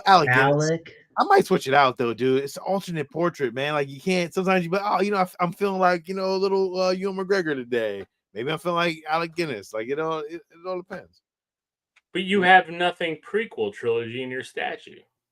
What do you mean I don't have nothing? I mean, I guess you're right. You got them all, so I guess you could put them next to them all. Yeah, I got a Clone Wars Obi-Wan. Okay. Yeah. That's gonna. So if you have a Clone Wars, you already have it. You already have it. Then just keep Alec Guinness. I could. I like the head. head. What the fuck? God, Sean. Jeez, easy decision. I mean, I like the head on this one though. I like the, All right. That's Damn, Sean. God, Sean. Fucking stupid, Sean. What are you, dumb, stupid? Yo, that was a really nice statue too. Your room tour is going to be you know what your biggest thing's gonna be, man? It's gonna be lighting and like presentation. Because your product is already second to none. It's gonna be how you present it. It's gonna be how. Well, I like my lighting now. My lighting now is pretty good. Like, I got the, I like it. You're doing the Lord's work with your lighting now. Like I said, you got your JJ lens flares going. Yeah, it's looking solid. Yeah, I like that. Yeah, my lighting. You're right. The puck lights with those shine up those acrylic cases so nice. Yeah, it looks like they're glowing. Thank you, man. Thank you, brother. Yeah, it looks pretty good. It looks pretty good back there, man. Yeah, that's why I'm like, fuck these shelves. I need to do some work. Yeah, room tour is coming, man. I'm just waiting for a couple more pieces, man. And I got some really cool shit coming, like framed, that are like pieces of ships. Really fucking badass. So, yep. And then I got my Star Wars posters coming in, which that shit, getting those things framed in glass, it's expensive. I kind of wish I didn't do it now. I kind of wish I just did it myself. But in hindsight, I'm glad I did it. But like, man, that shit was expensive, man. So never again. I'm glad I only got to do it once. I'm good. I'm happy. So yeah, that's it for me. That's it for a toy box. That was a long toy box section. That was a long toy box. All right. So the new, I know we'll talk about it more during Star Geeks, but You said that like during Star Geeks. You did. You had a tone. well, I didn't mean to have a tone with it. I was just, I You more had, had a, that I tone more you just had, had.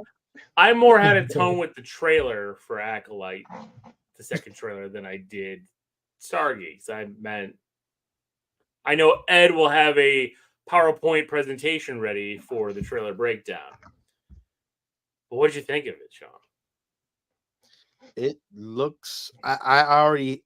I sent Steve a little a spoiler thing. Did you read that, Steve? That I sent you? Yeah, I think that's what it is for me and Steve. Well, because I don't want to spoil it, but I think that's what it is, right, Steve? I would say, Yeah.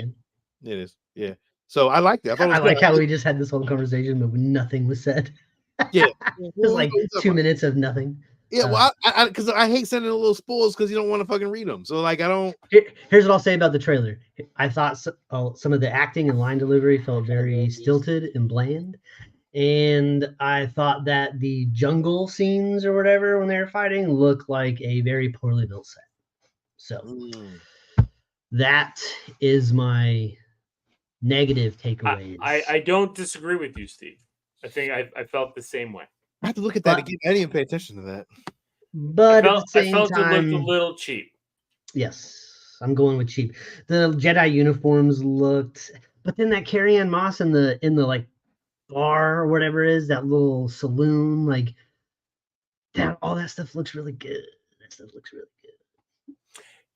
I too agree. And we're getting a shitload of I am lightsabers, so not for nothing. We've had a lot of Star Wars content, very little lightsaber content. So you're right. I'm glad that we're getting some of that. You know what it is? It's it looks like the lighting in it, but I mean, if you look at it again, like it's not that bad. As it don't look that bad. Yo, I think it doesn't look like a real jungle. There was some real cool shit though. Like I don't know, man. Like it looked good to me, dog. Like I'm biased. I'm still intrigued by it. I still want to see it. Ed woke up. Ed woke up. It's like, you might as well just jump on now, Ed, if you got the slide. Ed is like, I sense a disturbance in the force. Someone's mentioning me in slides. Like a cosplay convention. It could, man. See. I'm telling you, the Jedi uniforms look too clean. It looks like right off the line, like pressed. Like it doesn't look like lived in. I don't know how they're supposed to look. They're supposed to look like you wear them like clothes. Like you can tell when shit's like when it's a costume, and when it's like what people wear on a daily basis. I don't know, man. I don't know. I thought Ahsoka in particular did a very good job with their costuming. That's one of the things you can't complain about that show. God damn, everything looked like $1 million in that. Every single bit of it looked great. And maybe it will. This is I think we're just judging. by the time we get to and it's funny because we've seen. And I watched this trailer on my phone once, so Same here. Yeah, like what? What am I saying? So I mean, I watched it times. I know that's why I said we'll talk about it on Wednesday. I'm sure. Yeah. I think the breakdown will be a little bit more details on it, but we did not talk because we didn't do a show last week about the second Deadpool trailer. We get sleeveless Hugh Jackman. Finally, another great song choice. Still no mask, which I'm like, ooh, interesting. We know there's a mask. He's wearing a mask because there's a lot of promotional stuff out there already with him. I will say that I don't know if I'm a fan of the mask in the promotional material. It looks really a little. It just looks a little weirdly rounded for what I would expect. Like it looks a little too thin. I don't know. But maybe it's just because of the angle of the cup or something. Maybe it's right. It is a 2D picture on a rounded version. Yeah. It's very easily could be like an optical thing that I'm seeing, but Other than that, I will say that I did like, there's a little touch that I did like about the mask that was around the eyes, because he does have like the white eyes, but there's like the classic hole like you would get like on like Captain America, like that. But then there's like black. So there's that line, and then there's black underneath that, and then there's the white eye. I like that texture look. Like it just adds more. So I think it's gonna look fucking awesome. So Yeah, I think so too. I mean, Ryan Reynolds is not going to disappoint. Like he did it. That he stabbed him in the dick. That fight was brutal. I'm watching this and it's like, let's fucking go. And I'm like, geez. I'm like, he had him with the two guns on his rib cage. Blam, blam, blam, blam, blam. Just shooting the shit out of the sides of them. Like, craziest thing is, I get this trailer emailed to me at work, like through our normal work emails. Like it's part of the work thing. And I'm thinking to myself, I'm like, oh, they probably sent me an edited version of the trailer, to the whole company. Play it on my work computer. All of a sudden, let's fucking go. And I'm like, shit, like, do I need to turn this down? Like, okay. A new era, man. And, nope, they're going all out. So some of the things I want to take away from the trailer that I thought were intriguing, how they said that this Wolverine, like,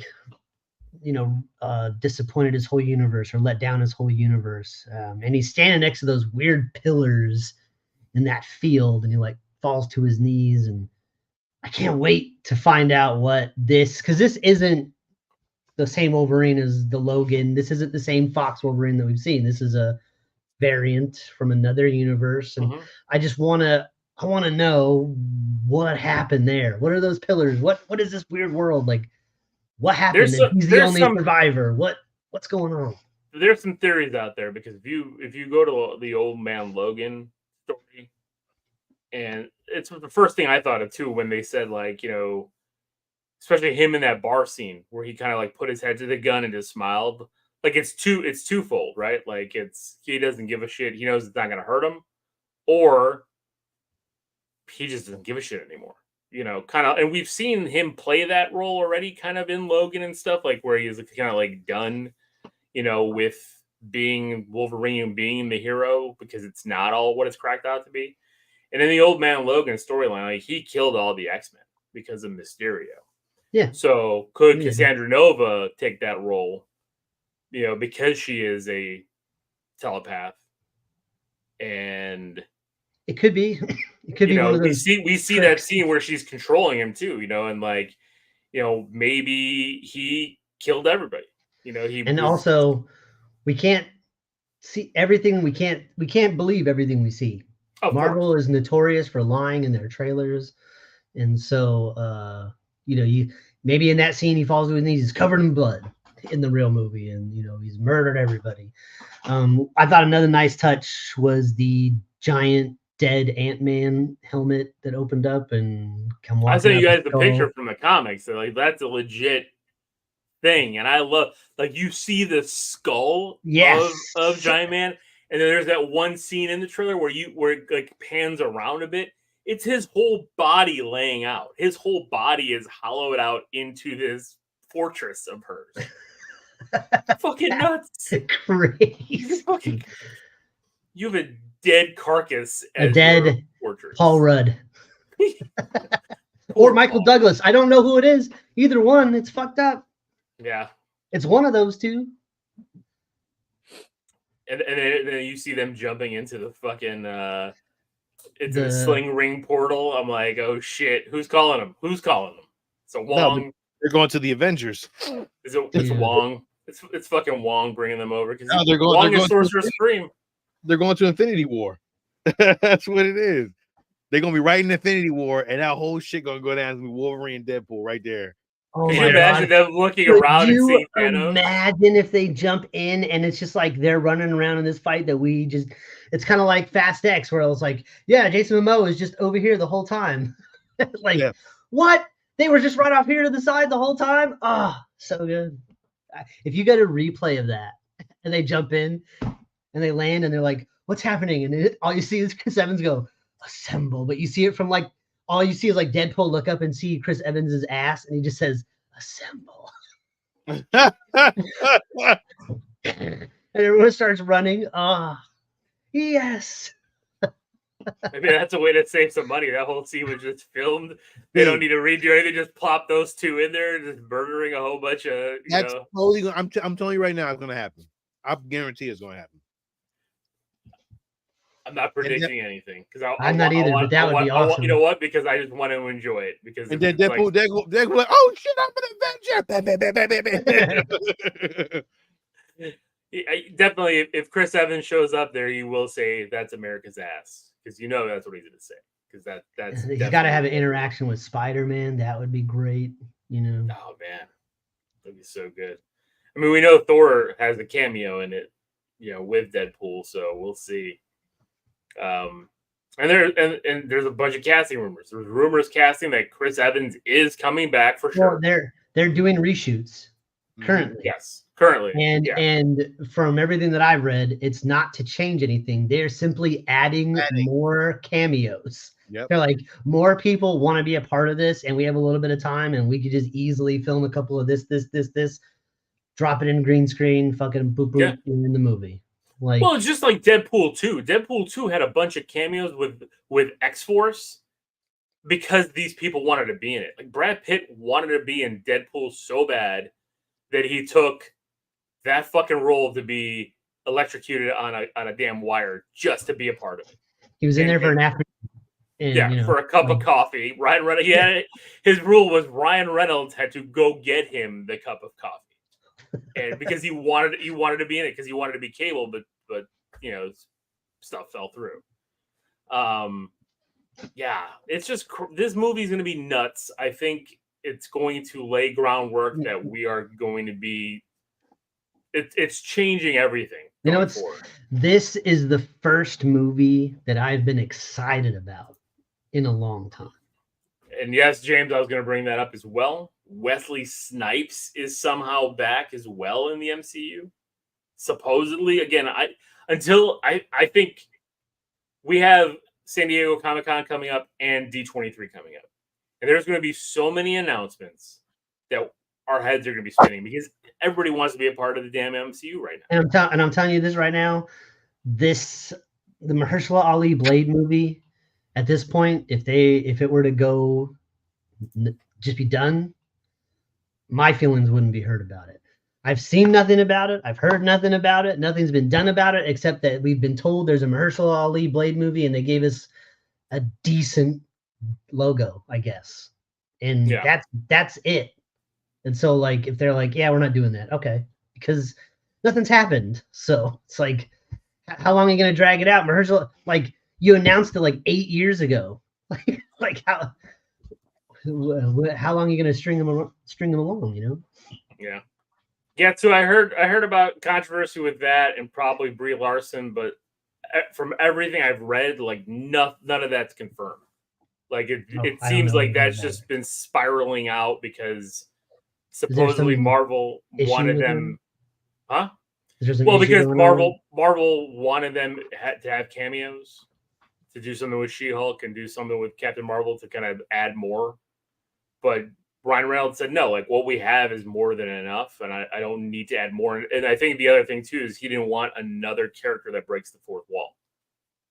Like, he's like, that's his shtick for this series. Supposedly, again, I don't know if any of it's true because it's been rumors from not vetted Rumorville people on Twitter. Who cares? Like, honestly, at this point, who cares? Yeah, I don't. Who cares? Even if Ryan Reynolds came out and was like, "Yeah, I just didn't want She-Hulk in it," I'm like, "All right." Like, it didn't make sense for the story, so we didn't have her in it. You have creative control, so go ahead, Ryan. Yeah, do what you fine. It is what it is. He has a female main villain. Like, let's calm down. Yeah, let's all relax. Yeah, Giancarlo Esposito confirmed that he is in a Marvel movie. He is cast, and the announcement's coming very soon. Professor X and Denzel is Magneto. We willed it into existence. It's not. He said it's going to be sooner than later, and that X-Men movie is not happening soon. It doesn't matter. He could still announce who he's going to be sooner than later. That announcement is going to be sooner than later, and the X-Men could very well show up in a Secret Wars movie long before they get their own solo X-Men movie. True, but I think if they do that, they're going to be prior X-Men So to who do kill you them think, off. So who do you think Giancarlo Esposito is going to be? I think he's going to be Galactus. Fuck no. Oh, that could be a good one. I can see him. I thought he He said could, Galactus he, was going to he be could do the voice. He could do the voice. Well, so He's they the wanted to voice. get either Antonio Banderas or Javier Bardem, but both of them have been having schedule conflicts, and there's been just nothing. So then you I'm telling you, Javier Bardem, Antonio Banderas, Giancarlo Esposito. I'm just saying they think could he's gonna all be have the same dialect. What would you say, Sean? I think he's going to be Xavier. I Maybe want cool. him to be Xavier. So you get to probably Galactus. The other rumor, Ben Affleck joining the MCU. So who would you think Ben Affleck should play? Well, not I Daredevil. posted that I think that Ben Affleck would actually be a perfect Doctor Doom. I think he could be a Because really he good could play somebody very vain. You know, we've seen this, especially in Secret Wars, right? Like Doom had he was like a beautiful man, and he blames Reed for a small scar, and he thinks he's disfigured. Like all this shit with Doom, right? I could see Affleck pulling that off. 100%. And he's got the voice for it. You put him behind the mask. Look, yeah, he's ready. He could do that shit. Do something completely different. He's played the hero. I think Dr. Doom is a perfect call. And then also, I thought, because I'm just thinking villains, right? Like, and I think it was Taylor maybe said it yesterday too that I was out there because I was thinking about like Affleck's build, Affleck's look, his face. You know, like you love his bone structure, right? And then I'm watching X-Men '97. I'm seeing Sinister, and I'm like, you can pull off a Mr. Sinister as well. Affleck with a crew cut though. Yeah, but he's got the makeup and stuff. It does, it's he's gonna have. You got to pull off a crew cut, man. I don't know if Affleck can do that. You got to have the certain kind of. He's got to have that little coif. You got to have a Boston coif thing going. I mean, he does. He's got that kind of look on the Dunkin' commercials. Affleck playing an X-Men or playing in the because. I think after there would be you would sign Affleck for what, one movie or some shit? No, that's why I said Doom, because Doom is not a one movie character. I mean, I think Sinister as well is not a one movie character. I would want Doom to be somebody who actually plays a good villain. I don't think Affleck is a good villain. Have we seen him play a good villain? Yeah, so that's why I would rather see somebody who's played a villain, a good villain. But we've never seen it. Like, what if he plays an amazing villain? I don't know. I don't think that's his role. I mean, I think we haven't seen him play a villain yet. Yeah, I think he can play a villain. Do we sign the X? Are the X-Men young or are they older? That's what I'm saying. Because if we play an older X-Men, then I think Affleck could play an older, awesome version of Cyclops. I agree. Do you think Affleck wants to play another superhero at this point, playing Daredevil and Batman? Right? In the MCU, yes. If it's like a Secret Wars thing and they're like the older version of X-Men that he gets to just like one and done, fuck yeah, he's gonna want to do that. See, what I'm thinking is I'm thinking, because we've talked about this, and I've said this from the beginning, and now I'm hearing everybody fucking say it. And I said this to you guys years ago when they first announced Secret Wars, that Secret Wars is going to be a soft reboot for the entire MCU, so they can bring back Cap. Yeah, fuck this. I've been saying this shit for fucking years. He's got to put the emphasis on that. But I don't think they'll go with a young, like, X-Men First Class type of X-Men. I think it's going to be like giant-sized X-Men kind of thing where they just throw in X-Men, middle-aged X-Men, because the world is reshaped, just like they did within the comics after the 2015 Jonathan Hickman Secret Wars. And we don't need a start. It's just mutants are here, and that's it. I don't need an origin story. We've seen the X-Men a bunch of times in a bunch of different ways. We throw in these characters, and they're there, and that's it. You don't have to go. I'm fine with that too. I don't need another whole origin story. If we started off and it's like, here's the X-Men. We already know who everybody is. Yeah, it doesn't have to be the originals. We can cherry pick. We can cherry pick which X-Men we want. I would like to see. Let's be honest, fellas. We're getting older, all right? I don't have another 30 fucking years to wait for these origin stories and these fucking spin-offs and then another I do. writer strike. I'm only like 34. I'm good. You know, with my new shave. You know. But yeah, I agree. I think they're gonna do it that way. I think Henry Cavill is Cyclops. That's, to me, he's got, you know, especially how they're making Cyclops to be a big badass. I think that's who Cyclops should be. I think it's Henry Cavill. I think he's too big to be Wolverine, like way too big. Like if you have him next to Hugh Jackman all jacked up, like Cavill is gonna make Hugh Jackman look small. It's true. He would be he'd be a better Sabretooth than a yeah, or a fucking Juggernaut. Like he's so fucking big. He's not Juggernaut big. I know he's not Juggernaut big, but I'm just saying. You know what's funny fucking about Colossus. You know what's funny about Henry Cavill? He has little arms.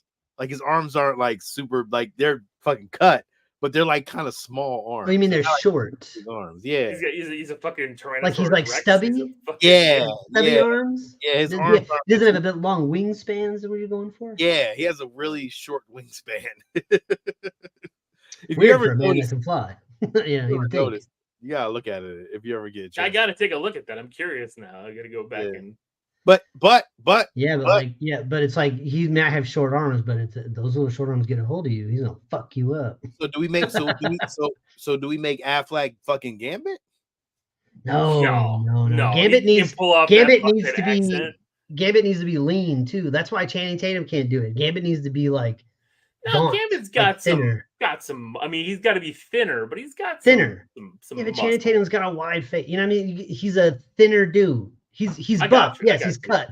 He's more like I would say I would lean more toward like you saw the new Boy Kills World trailer, Alexander Skarsgård in there looking all cut. Like that's the Gambit physique, I would imagine, more than a Ben Affleck or a Channing Tatum. Can Alexander Skarsgård pull off that accent though? Not Alexander, that would be Bill. That's right, Bill. You're right. Could Bill Skarsgård play Gambit? He probably could. That dude can probably do it. Somebody's got to be fucking Cyclops. Bill Skarsgård is Gambit. Might not be a bad idea, Will. That's pretty good. Well, I mean, because he's got that physique, he can fight. You know, he's got. If he can pull off the accent, if he can give me the original X-Men series Gambit accent, then I'm good with it. My question is, how young are they going to go? Inspired casting. Then? How young are they going to go? I think they're going to be characters that are in their early 30s, late 20s, early 30s. But I mean, you can still cast a Henry Cavill. You can still cast these guys. I think Affleck, because Affleck is getting to 50, right? Like Affleck is. So my issue with that is you can cast these men, but you got to have the perfect women to play these roles, and she has to be. You know, they can't be older women. I would think they have to be more probably 20-30s era. All right, so who's Storm? Yeah, that's a tough one, dog, because I really don't fucking know, man. The best Storm that I probably can come up with is Jodie. What the hell is her name? She's an acolyte. She used to date the dude Jodie Aris. Is that her name? No, no, that's wrong. That's a killer. Fuck, she's an acolyte. Dude, what the hell is her name? Oh my god. She fucking dated the dude, man. What the hell is his from Dawson's Creek or some shit. I can't remember, man. James Vanderbeek? I don't know who she dated. Hold on, I'm about to pull it up. Give me a second. I gotta look it up. Jodie Turner Smith. I'll show you a picture of her real quick. I think she'll be a great Storm. And she's tall. I mean, Josh Jackson. Oh, okay. I mean, she'd be a great Storm. I can see that. Yeah. You throw a white mohawk on her. Yo, fucking great Storm. And she's already in Disney's graces. Like, I mean, she's a perfect fucking Storm. Like, Sean, I can't argue with that casting. I think you nailed it right there. yeah, she's a perfect fucking Storm, dog. Like, done. There it is. Storm, cast, Gambit, cast. Yeah, and I think she's like Ethiopian or some shit like that. Yeah, So we she's got Jodie from Turner the United Smith. Kingdom. Yeah. We got Bill Skarsgård. So who's Rogue? I've heard a lot of Alexandria Daddario as Rogue. Yeah, that's who I would go with. Yes, like if she can pull off a Southern accent, Alexandra Daddario. Hello, I'm telling you right now, yo, Acolyte is the test for that girl. Okay. That's the Acolyte is like how she plays that role in Acolyte. It will. You think that's her Storm test? Will signify her being Storm in the MCU. I fucking guarantee it. Yo, Disney always do that shit. You know what I mean? They promote from within. Although you've said this, they like to promote from within. Right. Yes. That's not a bad thing. Maybe you see Pedro Pascal, right? Like he's playing Mando and he's playing. Yeah, I'm telling you. That was his audition. Oh, you can carry a show for 3 seasons. Bam! How about you lead the new like frontier of the MCU? Like starting. Also they first cast family. what's his face from Cobra Kai in an unknown role. In an unknown role, Kirby. Yeah. Who? Now I'm gonna say The robot, not Kirby. Who's the robot? Herbie. Yeah. Herbie. The robot. What's his face? The older dude in Cobra Kai who he was Stingray. Stingray. He played in that Blackbird show. With, cool. Yeah, I like him. He's played Chris Farley too, I think. But my prediction is Mole Man. It's gonna be a fucking just bullshit thing in the beginning of the movie where they're fighting Mole Man, and that's who he's gonna be. Inspired casting again. A little good job. So who's a Jean Grey then? We've had lots of Jean Greys, older, younger. I thought Famke Janssen did a very good job in the original movies. And then as far as Sansa Stark, You gotta get someone on that level that holds up, that can act pretty fucking well. Samara Weaving. Put Samara Weaving in red hair. Either Samara Weaving or what's the other one that looks like Samara Weaving? But Samara Weaving hasn't done anything lately, so that's She's so good. She's Ready or Not, so good. But that's okay. What was the opening? It doesn't matter that she's not done anything. I think she's fine. That's who I would cast as a Jean Grey, Samara Weaving. Okay. She has a lot of good grays. She's got a lot of horror cred. So oof, that's a tough one, dog. Like you got to really pull. First of all, you got to go with probably a natural redhead. Like I would think. No, you don't. You don't have. No. You don't have to go with a natural. First of all, there ain't nothing natural in Hollywood. All right. You're right. There's gonna be a motherfucking blue fur-covered motherfucker in this movie. You're right. Okay. You're right. I think they keep Kelsey Grammer as Beast. Unless they go young. They go young. Doesn't matter. It's a voice. Yeah, it's CG. It's just a voice. I think it's a perfect voice for a live-action Beast. 100%. I agree. Samara Weaving. I like that idea. I think that's a good Jean Grey potential. Sits there as dudes. Yeah, you got to go, but it's weird. Who else? Like I mean, it's you can't like.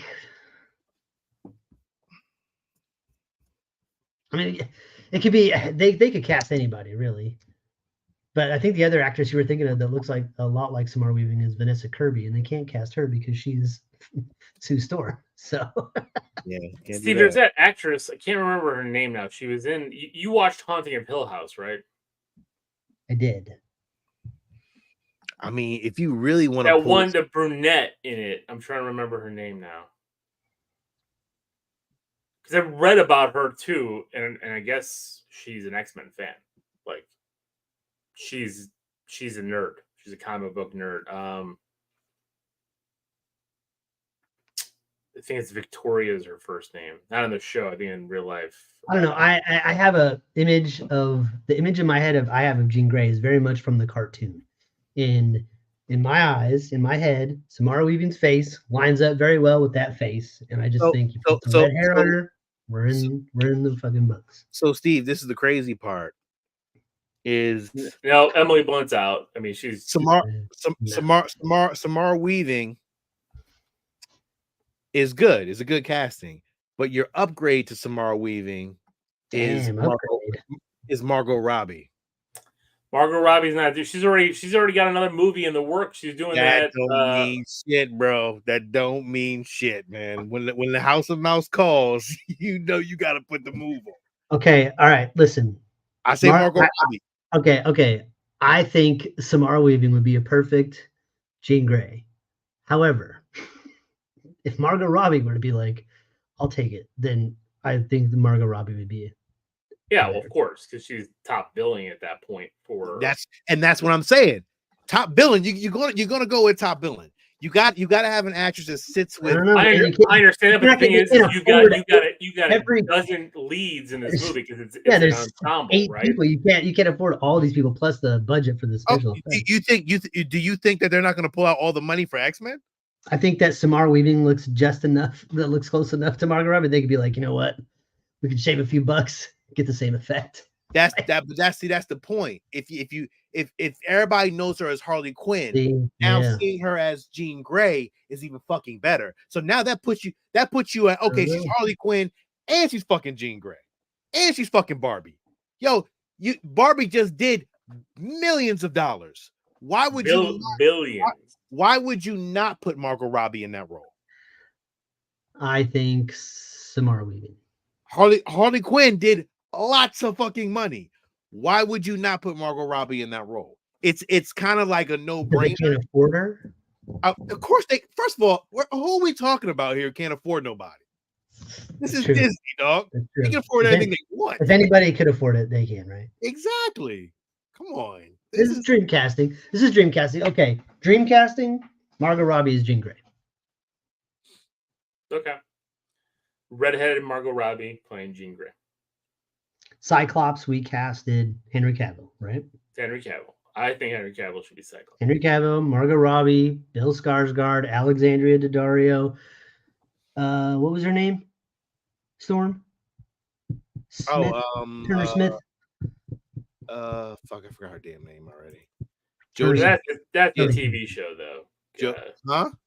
No, he said they can't afford good effects for Acolyte, apparently. Well, that's on TV. That's Disney Plus. Who else? There's Wolverine. Jodie Taylor-Smith. Yeah, so there's Wolverine. He said Kelsey Grammer stays as Beast because he's the voice of Beast and Beast is CG. Throw Doug Jones a bone and let him play Morph. He's really tall, but that'd be kind of cool. Because really, Morph is just everybody. Like you could just I love how they're using him in X-Men '97. Man, he turned into the damn Juggernaut in one episode. Like it's crazy. It's like Morph is everybody.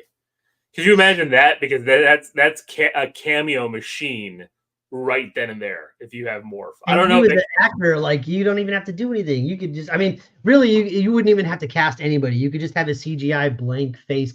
You would just have to cast a voice for that bit where he's nobody. Yeah, where he's him. Would you go Morph, or would you do somebody like Colossus, or would you do Dreamcasting Colossus? Alan Richardson. Yeah, but he wants to be Batman. He doesn't want to be. This is a Dreamcast. I know. But I'm trying to do Dreamcast that has some semblance of reality. Out. Well, no, because like you said, if they back up the truck, Margot Robbie's going to be in it. True.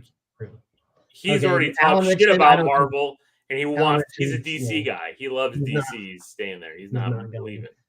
Colossus, because Colossus has been proven that he could be a CGI character in Deadpool. Right, and I like the guy who plays him in Deadpool. So, but I'm saying, like, do we want Morph? Do we want Colossus? Do we want Nightcrawler? Who do you want to be that extra X-Men that we would need at this point? We need Wolverine. Well, I know we need Wolverine. Casting Wolverine is a whole different beast. I have no idea I have no idea where they're going. in my mind who's Wolverine at this moment. Like I wanted, Iceman. Do we want Bobby Drake to join the group? I don't know. No. I mean, we've already seen him in the original X-Men trilogy. I'm okay without Iceman. I would rather go with a Nightcrawler. Angel. But a Nightcrawler, Angel wouldn't be a bad thing. Not the Angel we got before. Because Nightcrawler would be good because like I never liked Alan Cumming as a casting choice for Nightcrawler. I thought that Cody Smith McPhee was a better casting choice. I thought he had the more physique look. The face. I know what you mean because Alan Cumming had like kind of more of a round face. Like Nightcrawler is very thin and very lean. gaunt. But his scenes in X2 were fucking phenomenal. Well, they were some of the best scenes of the movie for sure. Yeah, one of the best openings of all time. But I still didn't like the casting that much. But then, like moving forward now, like who like. But that's another thing. That's a character that could be mocap at this point. Yeah, all these characters can be. Most of these guys that are in this shit could be CGI. Nightcrawler could be CGI 100%. Hey Steve, they said Cole Hauser would be a good Wolverine. I mean, Yellowstone. From Yellowstone. Yeah. No. Yeah. No. He's been around a long time though, man. He's got a beady little face. It doesn't work, man. I mean, but he's 50 years old. He is older. You want to keep everybody in their 40s? At least, I mean, because you're gonna need to get at least a handful of movies out of it. How old is Hugh Jackman right now? Yeah, but Hugh Jackman's awesome. You know what I mean? But when Hugh Jackman signed to be Wolverine, he was not 50 years old, right? Like he's been the character now for 25 years. Mm-hmm. So he gets a pass. Uh-oh. Yo, you know who'd be a great fucking Nightcrawler? The dude from fucking Umbrella Academy. Which one? The skinny dude. Number 5? The one that can disappear into the past and come back. Yeah, number 5, right? Yeah, number 5. The one who we wanted to play was it Tim Drake? Yeah, no, Damien. Damien. No. That's the young kid. That's the young kid. No, the skinny dude. The one that has tattoos on his chest, the one that walks around like this. Oh, okay. Like the curly hair. Oh, okay, okay. That's a good choice. Nightcrawler? Yeah. I mean, you just gotta picture him blue. I'm just trying to picture him blue. You know, like. And right there, he's got the little goatee going. You know, yeah. Yo, fucking perfect. It's not bad. Bad. Joe Blow went with him. Okay. Yeah. I'm still on I still think Taron Egerton can still pull off Wolverine. Skarsgård is Colossus. Nah, that's Joe Blow's losing me now. Yeah, I don't know about Kate Beckinsale is Moira McTaggart. You don't need fucking Kate Beckinsale as Moira McTaggart. She's sick right now anyway. I don't know how much time she got. Is she? Yeah, she's real Kate sick. Beckinsale? Yeah, she's been in the hospital for like a couple months or a month or so. I did not hear about that. Yeah. Oh, that's a good casting, I think. Yeah, he actually he's not a bad dude. Like, you know, Scott Eastwood would be a good Cyclops too. Scott Eastwood. You know the problem with Scott Eastwood is he's not a very good actor. I know. It's like as soon as he opens his mouth, you're like, oh. Who do they have as Wolverine? Cole Hauser. Okay. It's just because he has a big belt buckle wearing blue jeans right there. That's the only and a cowboy hat. That's it. They're like, oh, Wolverine kind of wore those clothes. So I don't agree with that. I don't know who that is. I don't even know who that is. What was she in? Riverdale? I don't know about that. Yeah. Henry Golding as Cyclops. I like our casting better. We nailed it. Yeah. Ray Fiennes as Professor X though. It's not bad. I could see that. I could see that too. That's not, you know what? That's not bad. It's not bad at all. Damn. Did you see somebody took the Witcher picture of Henry Cavill and then put it up to like X-Men 97's Magneto, and they're like, "There's your Magneto," and I'm like, "It's not bad." If you want a buff ass Magneto, you already know Henry Cavill can pull off the white hair. Especially when you're having him around little tights. God damn. You know what's scarier than fucking Ian McKellen flying at you with metal and shit is Henry Cavill flying at you with metal and shit. Oh fuck. He's gonna throw that at me and then punch me really hard. Yeah, I'm still on. I think Taron Egerton, he's the right age still. He's born like in '90, so like I agree. he's only in his mid 30s, and he's smaller, right? But he can get buff, and I think that's what'll work. Yeah, I mean, yeah. Taron Egerton is Wolverine. A little. I agree. All right. I don't know, man. I haven't seen him in a while. Go back and watch both Kingsman movies, and you'll be like, I could see it. Yeah, back then, but now that was like fucking like 7-8 years ago. So what? So what? Yeah. I mean, he did that. Taron, where's he at right now? He did an Elton John movie, right? Like right before COVID, right? And then he just did that Tetris movie. I'm going long tonight, fellas. All right. Keep the party rolling. Holy shit, it's 1:30. I don't agree with Taron Egerton being Wolverine. That okay. Anybody out there, who do you want as Wolverine? I'm curious. I'm curious if anybody's got any other names. Because Wolverine could be young, old. It don't really fucking matter, to be honest. Well, I agree, and I think you can he can age in, but you can also age him out, like makeup and effects. It's too clean, man. I can't get behind that. Well, if they have fucking Harry Potter as Wolverine and fucking Deadpool, I think anybody could be Wolverine. Tom Hardy is Wolverine. He's already Venom. Well, it doesn't matter. It's the Sony universe. We've already seen. I mean, Chris Evans has played Human Torch and Captain America. So honestly, to be honest, man, Harry Cavill could play fucking Wolverine, dog. No, he's too tall. He's too big. He's too gigantic. He's fucking too big. Like it's too much. But if you think about it, in the cartoons, they haven't really. They've. I mean, the comic books, they kind of sized him up to kind of be a little bit taller now. Like he's not like short anymore. He needs to be like Tom Cruise heights, not like Henry Cavill. I mean, yeah, I'm not looking for a dude who's like 4'11", right? Like it's fine, but Cavill isn't he like 6'1", like built like a brick shithouse? Like we saw him fight Tom Cruise. Like look at the size difference there when they were fighting in that fucking bathroom, and he did it with his little T-Rex arms, that little fist thing, you know. So who do we have as Jean Grey? Who do we have as Jean Grey? We had Samara Weaving.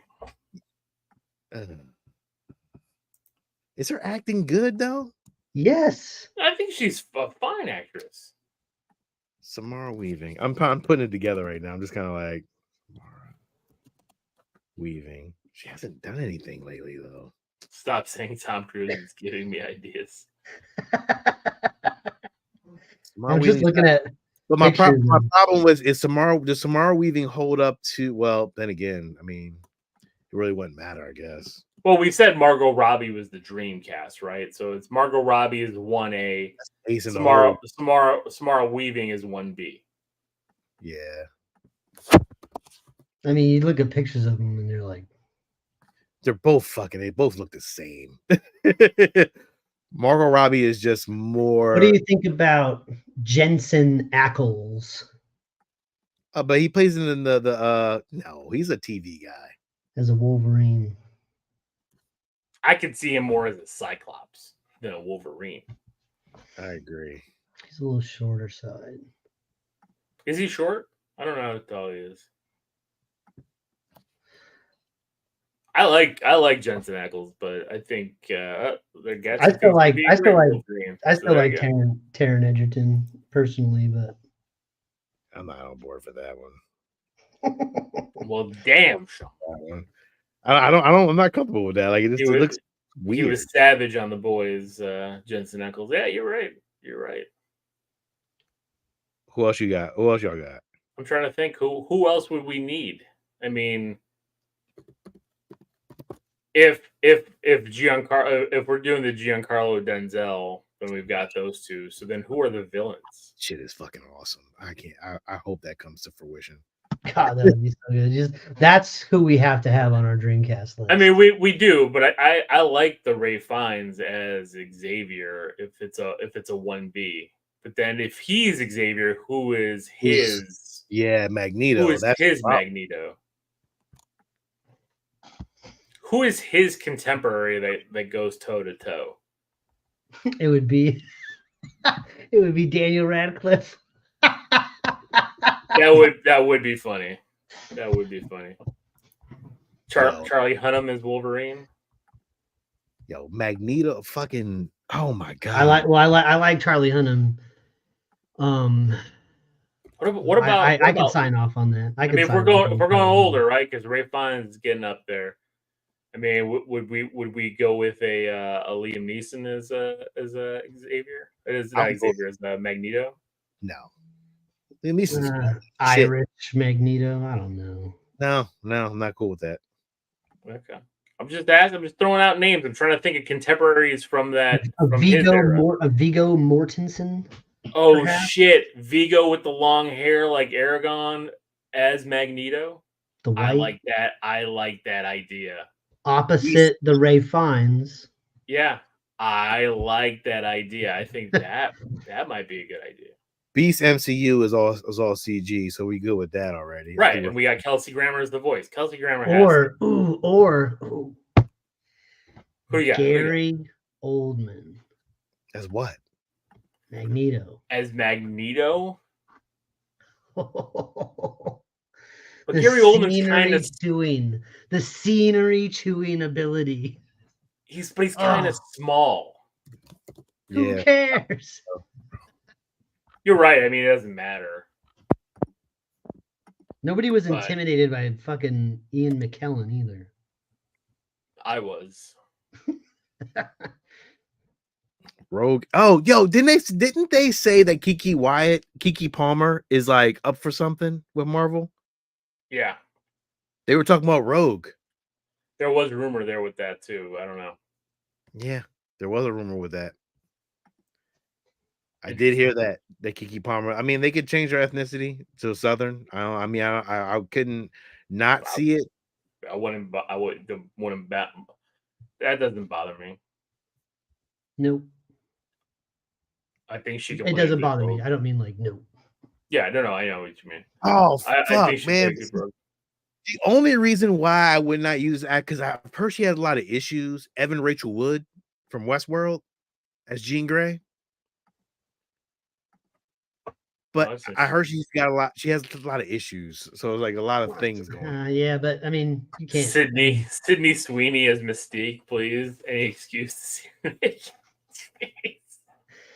Jeez, I like the Sydney. I like the Sydney Sweeney as Black Cat. That's the rumor is to get her back in the Sony's good graces, put her in as Black Cat. I think that would be great. Her playing Felicia Hardy makes sense to me. And then having her and Zendaya having a fight over. Just so you know, at a certain point, my daughter's going to get out of her play. I'm gonna have to go pick her up.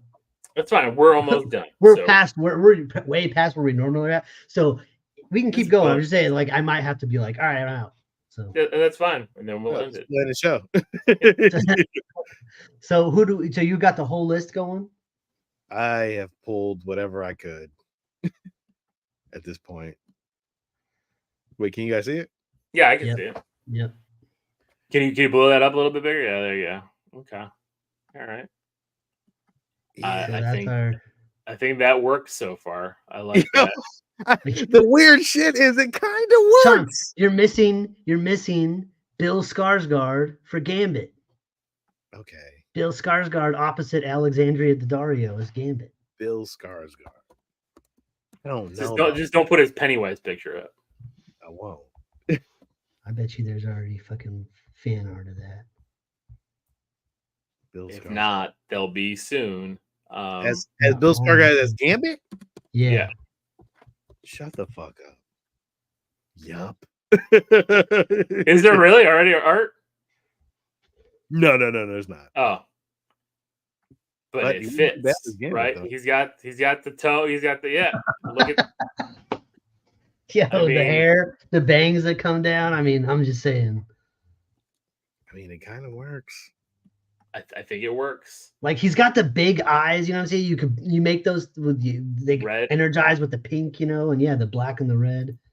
Perfect. Not a fan of Edgerton as Wolverine. Okay, well, we're still working on the Wolverine. We're still working. Wolverine's kind of I'm not in there either with him either. I might kind of like, Yo, I love this Bill Skarsgård as fucking game. I'm gonna fucking draw some of that. I'm gonna have to. Samara, I can't. I don't know, dude. This is a tough one. That Jean Grey one is going to be a tough one. Well, I guess it depends, right? If they go with Henry Cavill as Cyclops, then Margot Robbie fits better than this one. Yeah. These So three we'll see. already. These are, man. Listen, bang. You good, man. Look, if you cast her as fucking Storm, you good. Like, there's nobody left. There's nobody left who you would cast as Storm. Like, would you cast Keke Palmer as Storm? Fuck no, I wouldn't cast Keke Palmer as Storm. That'd be crazy. That's nonsense. I'm telling you, that girl. Would you cast a Jubilee in this movie? Yes, you have to. Storm, the redhead girl from Daredevil as Jean. What redhead girl? Oh, what's her name? The Daredevil. Mark his Wahlberg as the other his. There's three of them. It's him, Foggy, and Karen Page. But she's not redheaded. She's blonde in that show. She's a redhead. Oh, she's blonde in that show. She's a redhead. Yeah. Yeah, but Karen Page is already coming back in the Daredevil series, so true. Mark Wahlberg is Wolverine. You know what? Unfortunately, they're gonna do, because she's got red hair. They're gonna cast Jessica Chastain as Jean Grey. No, Jessica Chastain was already in an X-Men movie. Yeah, but not for Marvel, not for MCU. It doesn't matter. I don't think they're bringing her back. No, I don't think so either. So all right. On that one, we're gonna have to revisit this, but I want you guys who are listening, please comment who you guys think, and if you agree with who we chose, just write agree. Let us know. Do you think Bill Skarsgård as Gambit? I love that. I'm sticking with that one. Bryce Dallas Howard as Jean. No, I think that's nah. No, not now. Maybe it used to. There was once a time, maybe, but not now. During the first Jurassic World, I could have seen it. Harry Potter as Wolverine, man. I don't know. Daniel Radcliffe. Yeah, I don't know, bro. The problem is that little fucker's buff. a good actor, and that's the fucking problem. Is that little fucker can act? He's not just Harry Potter. Like, he kind of owns every other movie he's in. So, I mean, who knows if he does show up here as Wolverine, and it's fucking awesome. Because everybody keeps saying that patch scene is him because you can see he's like a slighter build. I don't know. It'd be kind of interesting. He just isn't intimidating at all. Well, yeah, because we see him as Harry Potter, but maybe he will be. And before Hugh Jackman was Wolverine, he was like in musicals. And he was in Oklahoma and fucking Australia. So what about Halo, man? The dude from Halo, Pablo Schreiber. As who? Wolverine? He's like 7 feet and 14 inches tall. Gambit? No, I like Bill Skarsgård, man. I'm still. Stop trying to replace my Bill Skarsgård. Bro. I'm not a fan of Bill Skarsgård. Like, I like him, but I don't know if he get. Bill Skarsgård's not a fan of you. But see, Gambit doesn't have to be like Gambit's not like a lead. He's not a 1A. He's there. Yeah, Steve. He's 6'5". So Colossus.